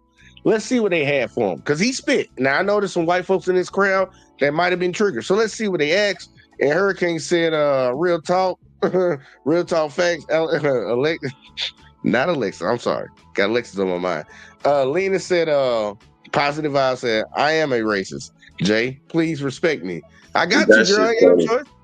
I ain't got no choice, girl. I feel you. I feel you. Hang on, let's Oh, I got it on mute. My bad. First question from the chat is there a recommended way to address / prevent implicit bias in the workplace? Yeah. Well, implicit bias, just as a term of art for those who aren't familiar with it, I assume most of you are, but this is sort of the sort of unconscious way in which bias operates, unconscious, preconscious, subconscious, whichever term you prefer. And it's something that's been studied by academics at Harvard and Princeton and lots of really smart people places for a lot of years, for 25 years, I guess now. There's a lot of research on it, and implicit bias tests have been run on hundreds of thousands of people. The research, suggests a couple of things. One is that the vast majority of us have some form of implicit bias. And even going back to my point about the pilots, and my Chicano friend and his mom and the doctor, these implicit biases are internalized even by the targeted group, not just by the dominant group. although not as much, not in the same number, but everyone develops a certain degree of it. On some level, that's just common sense, right? Like, you didn't really need a test to tell you that. You didn't really need a reaction time test, which is what these are, where you're hitting a button when something flashes on the screen. You didn't need that to tell you that we all internalize a bunch of nonsense growing up in this country, right? Like, advertising works, yes? Like, that's why companies spend billions of dollars to sell you stuff, because they know that if you see the ad enough, you're going to buy the product, yes? So if you can see an ad for toilet paper 12 times and you go buy Charmin all of a sudden, even though you've always been an Angel Soft guy, then needless to say, if you see racial stereotypes, gender stereotypes, sexual stereotypes, religious stereotypes, more than a dozen times, you've heard that all of your life. We hear that. You got to figure you're going to internalize it to a degree. So the tests are real. The phenomenon's real. The only problem I have with the concept and the way that you deal with it, number one, is by being aware and being honest and being open about it, right? The more open I am about my own biases, the more likely I am when I had that pilot thing to go, oh my God, what is wrong with me? Rather than rolling with that attitude for another 6 months or so, right? Like the fact that I understood and I was humble enough to say, yeah, man, that's real. That happens. It even happens to me. I mean, I know it happens to me because I go to the grocery and like all y'all, you get up to the checkout line and there's candy there. Why? Because they know we're going to buy it, right? There's a whole aisle for candy. Did you not see the candy aisle? It's like aisle 11. It's right over there. Do you think the purchaser just like ordered too much? And then he was like, oh, damn, where did we put the extra candy? Oh, I don't know. Put it up where they check out. I don't know. Like, it was deliberate. So that's why they tell you don't go to the grocery hungry, because you're going to buy beef jerky and stuff you don't want. You're going to buy all kinds of nonsense and 3 pints of ice cream. Don't go to the grocery hungry. So I know I'm susceptible to it. And the fact that I am now, what do? When I go to the grocery, I eat first. And then I don't spend as much damn money. So that's the way you catch it, is by being aware of it and being honest and humble about it and reminding yourself of it. The way you arrest it in professional spaces, according to the research, is that it's really pretty simple, actually, surprisingly so, is that what the research has found is that when we're doing like a search committee for a position or something, like as long as we're regularly having these conversations, just reminding ourselves of how easy it is to fall into those patterns actually makes us do better, right? It could be just like a one-page handout about how subconscious bias can work. And just simply seeing a reminder makes people want to do better. Because like I said, I think most people are pretty good folks. We want to get it right, but we get it wrong when we're not looking for getting it wrong, right? We get it wrong because we're thinking, oh, we're good people doing good things, treating people fairly. But if I'm reminded, oh yeah, that thing can happen, I'll actually make an extra effort. And they've done research on that, where you have these groups of people that are asked to evaluate, could be a scholarship recipient, could be a job applicant. And when the people that are told about subconscious bias do a far better job, not only in terms of the outcomes, but they take longer to look at the information, right? Why do you think they're doing that? Like they did it with a jury. They did a thing with mock juries where they had two different jury groups watch a mock trial. Right. And they knew it wasn't a real trial, but they were supposed to treat it like a real trial. And there was like a black defendant in the case. And at the end, the judge gave instructions to the juries. Right. And the juries were all white. And the judge said to the one jury, just basically what the law was, go back and evaluate the evidence. Here's the standard of guilt, blah, blah, blah. Didn't say anything about the possibility of subconscious bias. The second group was told all the same stuff the first group was told, but was given an instruction that, hey, just by the way, be careful because there is some evidence of subconscious bias that sometimes happens. You just want to make sure that doesn't happen, blah, blah, blah. The second group, even on the when they ran the test, even if they came to the same conclusion as the first group, even if they also found the defendant guilty in the case, because sometimes the evidence was strong enough to justify that. It's not like it was necessarily a weak case, but they took like twice as long, right? Which suggests that they were really evaluating, they were crossing the T's, they were dotting the I's. That's what you want if you're trying to catch bias, is to take more time, not making snap judgments on the basis of the internalized nonsense. So even something as simple as regular reminders of how easy it is to go off the rails helps, right? And we all need to do that. I can admit myself, I'm personally in certain situations, depending on what it is, the topic, I might be quick to judgment. I think we all have that in us. And I ain't trying to just put my shit on y'all, man. Look, I'm just trying to keep it real, but y'all might not do that. But I think we all are in certain situations where we are quick to judge something. Judge a situation, judge a person. And we need to actually take time. And that's something that the greater society in this country needs to do too. Just because somebody's saying something doesn't mean they're automatically calling you this or doing that. Think about it for a second. And I think that's a problem that we have on social media. I see it a lot. I'll put a video out about this or a video out about that.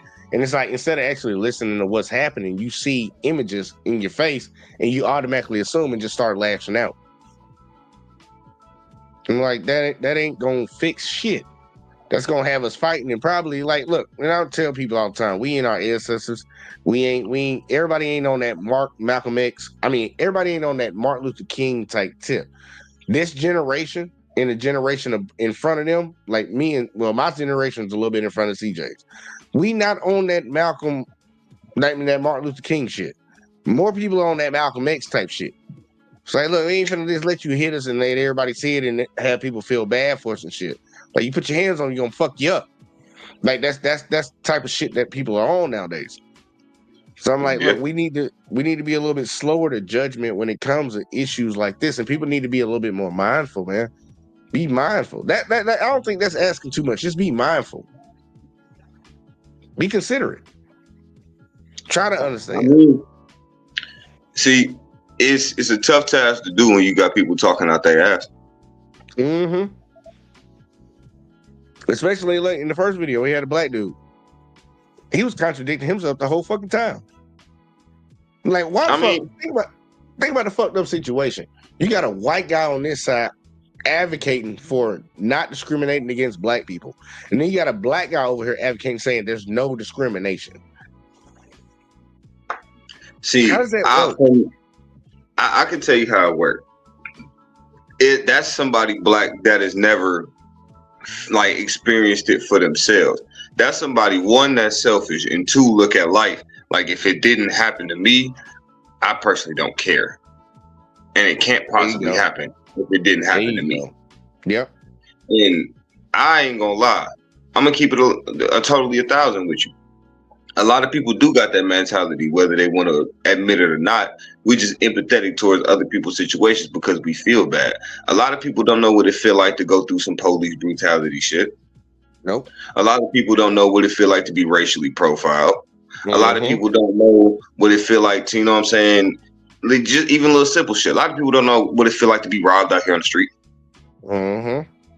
We just empathetic towards the next motherfucker. You will be like, man, yeah, I would have did this, that, and the third. You don't know what the fuck you would have did until you got in that room and got in that situation. Yeah. Because I'm going to keep it a bean. I was that one nigga. Man, shit, man, I'd never let a motherfucker do this, that, and the third. Before I know it, guess what? Somebody got a gun pointed to the back of my head robbing me after I said I'd never let the shit happen. Yep. I'm the one person talking about, man, I hate these racists, man. I wish somebody racist would come do this, that, and the third. Well, I got a racist cop when I lived in Kentucky pointing a double-barrel shotgun at my face. What am I going to do then? I talked all that big shit, but when I got in that situation, what did I do? I bitched up. I ain't going to lie to you. Exactly. Look. We all to admit it. So it's like, until you really get in that situation, you really can't blame nobody's actions or reactions. But what I will say is, like you said, you do got to be mindful and be empathetic towards other people, which is why I brought that shit up to begin with. You know what I mean? Like, and that's the right way to move. But if you sitting out here thinking like the shit can't happen to you and oh fucking well, you were just being dumb, you's a fucking fool. I'm up. I forgot who said it. It was one of the older rappers I listened to. Like I said, I've been drinking, obviously been smoking, but he said, it was 50 actually.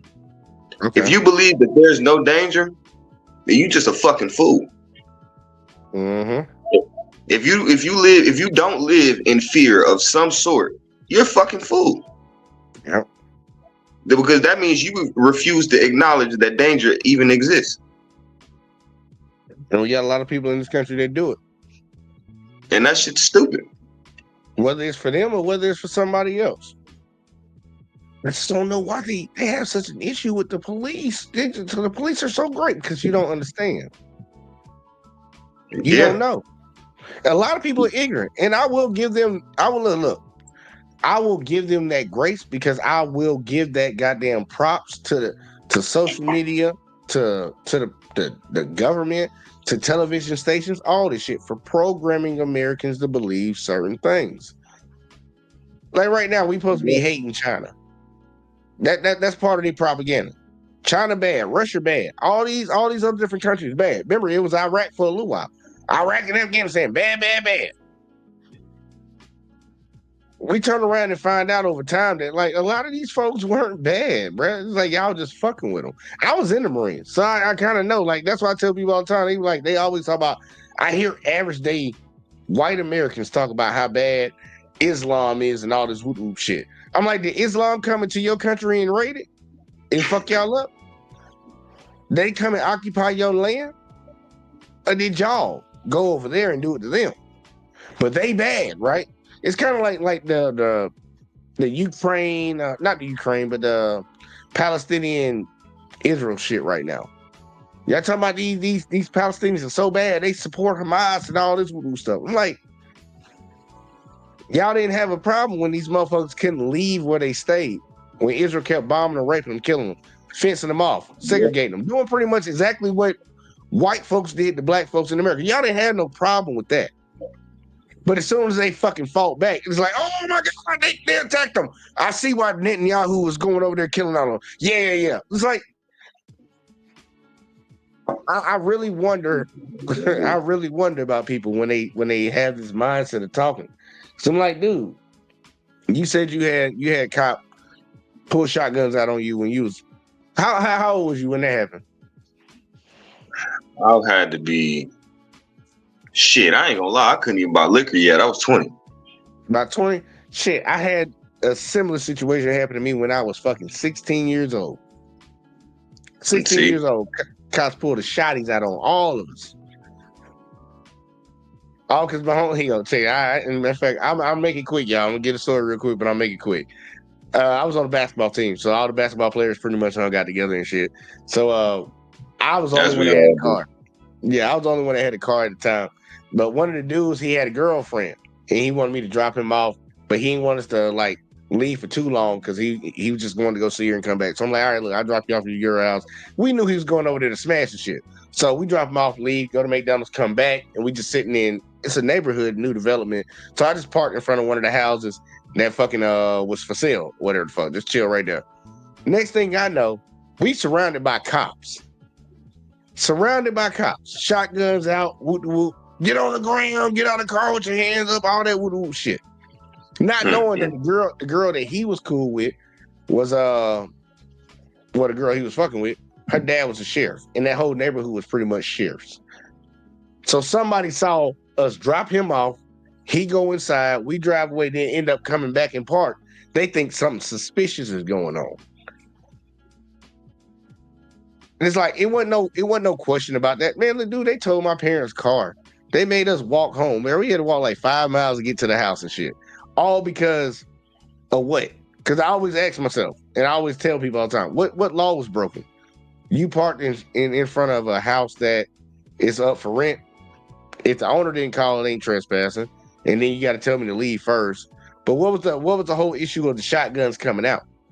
Get on the ground. No, these are kids in the car. Ain't nobody. Well, actually, we did have one dude who was like 6'3", but everybody else was like 5'5", 5'6", 5'7", 5'8", 5'9". It's like, dude, there's no threat. But this was done. So yeah. I feel you. I feel you on that type of shit, man. And that shit ain't gonna never leave me. And your shit is pretty much similar to mine. I mean, I was at work. I was at work, my nigga. Like dead ass. We left, went to the gas station. That's probably about a half a mile down the exact same road I used to work on. We went to the gas station. The gas station had a McDonald's in it. We pulled up, we reversed, me and bro talking. We like, man, I'm just gonna wait on the line. Cause literally everybody from my job went to that gas station to go get food. So I'm like, man, I'm gonna wait on the line to go down for a little bit, wait like 5 minutes, and then I'm gonna go in there and get my food. As we sitting in there talking, I'm scrolling on my phone. About 4 or 5 cop cars pull up. They surround me and bro car. I'm just looking around like, what the fuck going on? They suspect us of fucking taking them on a high speed chase. And I'm like, bro, you can ask the people in the gas station. Nigga, we just got off of, like, we at work. We on break right now, my nigga. We on our break, bro. We ain't been on no speed chase with y'all. And what's crazy is we literally had to call the owner of our job and had to have him come down to the gas station and present our time clocks to prove to him that we just clocked out less than 3 minutes before we got to that gas station. Well, that's crazy. That's why when people say you innocent until proven guilty, you guilty until you prove your innocence. Facts. Otherwise, we wouldn't have all these, hey, yeah, just put your hands behind your back for me. You're just going to sit right here. You're detained. What the fuck does that mean? Detained simply means I can't fucking go anywhere until you done doing what the fuck you doing. Yep. And you're not going to detain somebody that you don't see, you don't think or feel some type of way that is guilty. Like if they in your mind, you feel like if they innocent, you never gonna tell an innocent person that ain't do nothing that they detain. You're not gonna do that. Or if you don't feel like that person is a threat, you ain't gonna detain them. Yeah. So I'm like, it speaks for itself. But he gonna take it. One more question. We're gonna get him one more question, then we're gonna get the fuck out of here. Because I actually been grinding. I went a little bit longer than I thought I was gonna go, man. I was gonna do 2 hours, man. It's about to be 3 right now. Here you go. Last question, Tim Wise, and then we gonna rock out. Quick questions. Yes. Anyone in the room have a mic? If you could just put your hand in the air so that one of our front of house staff can run a mic to you. Meanwhile, if you have another one up there. Thank you so much for that powerful talk. In what way does classism perpetuate the other majors you discussed, racism? We seem to talk less about classism in relation to race, racism, and vice versa in the United States. Right. So the class system can be considered sort of the skeleton upon which most other isms have been crafted, but that doesn't mean that it's more central or more important. So I want to clarify the metaphor that I'm using, or the analogy that I'm using. In this country, racism as we understand it was absolutely 100% created for the purpose of maintaining elite domination over, as the lights go down, over working class peasants and enslaved persons and indigenous people whose land was being taken. And we know that because at the time in the colonial era, there was no such thing as white people yet. We weren't white in Europe, right? We had spent the better part of our history in Europe killing each other. We did not consider ourselves members of one big happy family. It was only in the colonies where white people apparently were discovered, and we started using that name. Why?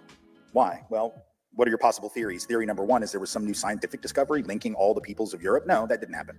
Some new linguistic, anthropological, historical, or cultural revelation that linked all the peoples of Europe. No, not that either. What happened is rich people can count really good, right? And they looked around and they realized that they were heavily outnumbered in the colonies by enslaved Africans, by piss poor Europeans, many of whom were indentured servants, and certainly by the indigenous people of the continent. And so worried about the math when they had all the land, but they didn't have the numbers to necessarily defend it, what you got to do is you have to split the potential coalitions that might emerge among poor people. And what better way to do that than to tell at least the ones who sort of look like you, hey, you're on our team, right?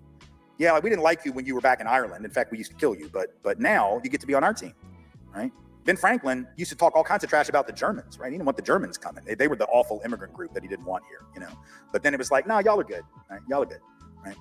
And so the class system was maintaining this newly emerging class system was the reason for the creation of white supremacy and even for whiteness. And it's always worth noting that because we do want to understand the history and the origins, because that's one way of letting working class white people know right now, this thing wasn't really built for you either, right? Really wasn't built for you. It's sort of a fool's game. It's a sucker's game, right? Like they basically told y'all were on the team, but your uniforms ain't even dirty, y'all. Like you're sitting at the end of the bench. You hadn't played yet, really. Like you only get in when you're up by 50, right? You're not starting. They put y'all on the slave patrol back in the early 1700s, gave you a gun and a horse, made you think you were powerful, but you still didn't really have any land, right? They let you have your segregated unions and made you feel like you were special because you didn't have to work next to black people. But then you forgot that, like, oh, actually, you'd have been able to get better wages and working conditions if those black folks were in your union and working with you rather than just being used to bust your strike. Like, it wasn't real smart. Like, I'm from the South, right? And as a Southerner, this is what they told piss poor European white people during the Civil War. Like, oh, man, if these black people get free, they're going to take your job. So you better go fight to maintain our way of life. What do you mean our way of life? Our way of life? The hell do I own? You own Tara.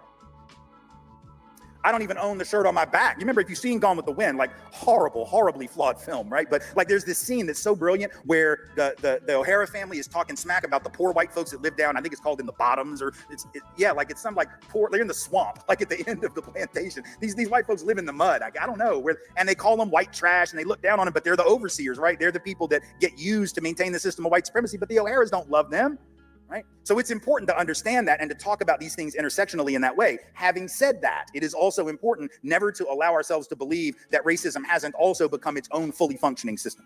Just because the class system was the reason for which it was created doesn't mean that we should just talk about class now. And I'm not saying the questioner implied that, but sometimes you will hear people say that. We should focus, the only money that matters is green. No.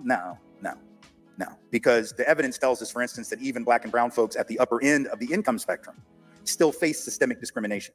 Right? We know, for instance, that even black folks, you heard me say it, black folks with a college degree have less net worth than white folks who dropped out of high school, who are heads of household, right? We know that health outcomes, you take black women who have a college degree, a good job, and health insurance, and never smoked a day in their lives, and got prenatal care all the way through, and neonatal care all the way through, going to doctor's appointments, all the well baby appointments, all that stuff, they still have worse outcomes for their newborns than white mothers who smoked a pack a day, didn't even finish high school, don't have health care or a good job? How is that possible that these white women lower on the class structure actually have better health outcomes for their children than black women higher on the class structure? The answer is that it isn't just the class system, it is also the experiences with racial discrimination, even against black and brown folks who aren't poor.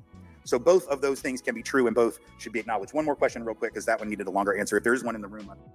Nah, I'm gonna leave it right there. Matter of fact, I'm gonna let him finish. But to that point that he's saying, man, people need to actually realize and understand that these things are actually happening. I know that it's not good to hear. Like, you think we like hearing every time somebody some shooting happened in Chicago or some shit like that? No, we don't like hearing that. But we have to accept that because that does happen. But when people speak out about things that happen in other communities that they're doing, especially when it pertains to racism, like, look, stop losing your mind, man. Look, we're trying to make this a better society, and we need to root this type of stuff out, man, because ultimately it's nothing but evil. It's just blanket evil for no damn reason. And that's why I laugh when people say like black people are racist against somebody. I don't listen to nobody that says black people can be racist against white people. I don't hear that. I don't hear that, and I tone it out all the time. And I know somebody that makes that argument is making a dumb one, because there's always a reason. And I don't believe in hate, but I always believe there's a reason why some people hate certain people. Matter of fact, fuck it. Last question. I am so excited and happy to see you here. Welcome. Thank you. Thank you for your talk. You were speaking earlier about like people recognizing blatant racism in the 60s. And you know, they couldn't deny that there was racism, although they did, right? What happens with today when we have conversations around tenure, promotion, treatment in the workplace, discrimination, racism in the workplace, and people blatantly deny it now? Right. Well, I think that denial has to be understood as part of that privilege of obliviousness that I spoke to. Again, it is not necessary. It is important to acknowledge that it may not come from a particularly pernicious, let alone hateful or prejudicial place, but it comes from a place of true ignorance, in the sense of not understanding what folks are experiencing, what their experiences are like, what their qualifications indeed are, what their talent and their merit is in fact, as opposed to what is perhaps presumed, or what the factors are that are influencing those things as opposed to the things that aren't. And so I think it's important for all of us when we are denying something. It's not to say, listen, I want to be very clear. It's not to say that every single time that a person of color says this thing here is racism, that they're right. Individuals can misperceive, right? We all can have cognitive errors. We all can misperceive a given incident or a given situation. But the problem with white denial is it doesn't just sometimes look sideways at a particular claim. It dismisses a broad swath of claims, right? So it isn't just, oh, somebody looked at me funny in the store and I think that was racism. Well, it might have been. It might have just been that they were assholes and, you know, whatever. But if you're denying that the process of tenure is itself flawed and bound up with all of these concerns, whether it's implicit bias, systemic issues, you're not just denying the sideways glance in the grocery store. You're not just denying why that person honked at you or flipped you off in traffic, right? You're actually saying that black and brown folks who consistently raise this same issue, it's not one person over here. It's not like there's one black person screaming about it and all the other black folks are like, I don't know what she's talking about. Everything's good. I mean, we're cool. I don't know. It's her. That's her problem. Like, that's not what's happening. What we're saying is that an entire group of people have lost their damn minds and they can't intuit their own reality. That's different, right? That's like in 1963. I mean, is there a chance that an individual black person could have misinterpreted a comment by a white person? Yes. But when 2/3 of white people said everything was cool, you weren't just saying that about that one sort of wacky black person that just makes everything about race over there. You're talking about black people as a whole who are telling you this is a problem and you're just dismissing their reality. What you're saying is, I know your life better than you know your own damn life. And that's the problem. That's the problem that has to be confronted. Thank you for that question. And thank you all for being here. I appreciate it. And we need to have the conversation, man. Look, we need to have people that are sensible, that don't get triggered so easily to have that conversation, because there's too many. We live in an age of technology. We live in an age of data, and they've pretty much done the work to figure out the statistics on different things. We can look at people that commit crimes. Like, look at the similar crime. Matter of fact, look at the exact same fucking crime. And then look at the sentencing. Whether they're rich, whether they're poor, we have a difference. Whether they're black, whether they're white, we have a difference. We need to fix that. If they committed the same crime, they should get the same punishment. But we have a big variance between the two. And it shouldn't be an issue, y'all. It should never be an issue whether we call this out and address these things. And we need to actually start doing it. Man, I'll say that's the biggest problem with this country. It needs to atone for its past sins. And then you can sit around and act like whatever. Like the sentiment that I see a lot of folks, white folks have, or people of other races that seem to try to jump on the bandwagon of white folks have when it comes to black people voicing their issues, that sentiment where, you know, when the fuck, that's a long time ago, where the fuck. Look, you can have that sentiment once the debt is paid. Have that sentiment once the debt is paid. I wouldn't have no issue with that. You paid the reparations for what you did to our people, how you kept us down, even in slavery, Jim Crow, segregation, even to now. You paid the reparations, and everything still stays the same. Look, man, I wouldn't have no issue with you having that argument. I wouldn't have none, because the onus would be on me to decide whether I want to stay here or whether I want to go somewhere else, because there's always going to be issues anywhere. Any of y'all that's been to other countries like I have, y'all know that there's discrimination and different type of racism and fucking whatever you want to call it, biases towards people. You're going to get it everywhere. America is just unique, but give me the opportunity to make that own decision for myself. And that's the problem that I think the greater society does not want to have. They don't want to talk about this, but we need to, y'all. We need to fix it, especially right now. No time better than the present, because we know who's in the White House, and I don't care who wants to suck his dick. And I know I say that derogatorily. It don't matter. It is what it is, because it's a cult. That's my determination for people that support Trump. It's a cult. This is the time where people are showing their true colors. Well, let's just have the conversation, man. Let's just have the conversation and get it over with and try to get some reconciliation about this, because it's not going to get no better, and people are going to lose it. They're going to end up losing what they think is theirs in the long run. And I ain't saying by force, but see, King James, before I get up out of here, he left a comment, said the media and powers at B are infatuated with pigment and internationally spread division. Oh, unintentionally spread division. Yeah, they do. And I think it's actually intentional. Yeah, it is intentional. They do it by design. They do it by design. They keep it. Look, I don't know if anybody's ever read the book Divide and Conquer, y'all. You need to read the book Divide and Conquer. And once you read it, you'll realize everything that's happening in our society is pretty much by design. It's by design. That's why every time we have a Democrat, Republican, Democrat, Republican, Democrat, Republican, it's by design. People think that, oh, yeah, name the last time they elected 2 Republicans back to back, or 2 Democrats back to back. It always switches. But people act like they don't see the signs. But look, y'all, it's been fun. It's been great. Shout out to Tim Wise. Go look him up, man. Watch some more of his videos. Spread this video out, man. Like, share, subscribe, man. Like, really, on the big part, share the shit. Share the goddamn video, man, so other people can see this shit, because they need to see it. In today's time, this shit is needed more than ever. It's just like a Tupac song. This shit is timeless, because it's relevant to the time that we're living in. But we gonna get the fuck out of here. I know we've been rocking for a while, man. It's been 3 hours, y'all. This is crazy. I don't know why the hell we rocking this long, but I'm gonna catch y'all in the next one, man. We're gonna be doing the Super Bowl watch party tomorrow. Make sure y'all tune in. If y'all not subscribed to the JVJ Network, go subscribe. If you're not subscribed to J Talk Sports, go subscribe. We're gonna be streaming the game. Well, not streaming the game, but we're gonna do a watch party for the game, man. Y'all see the game cast, and we're gonna be interacting throughout. But it was fun. It was great. And I'll catch y'all in the next one as always, man. Peace. Don't tell me about me. Stop telling me about me. Stop telling me about me. Stop telling me about me. Stop telling me about me. I don't need you to tell me about me.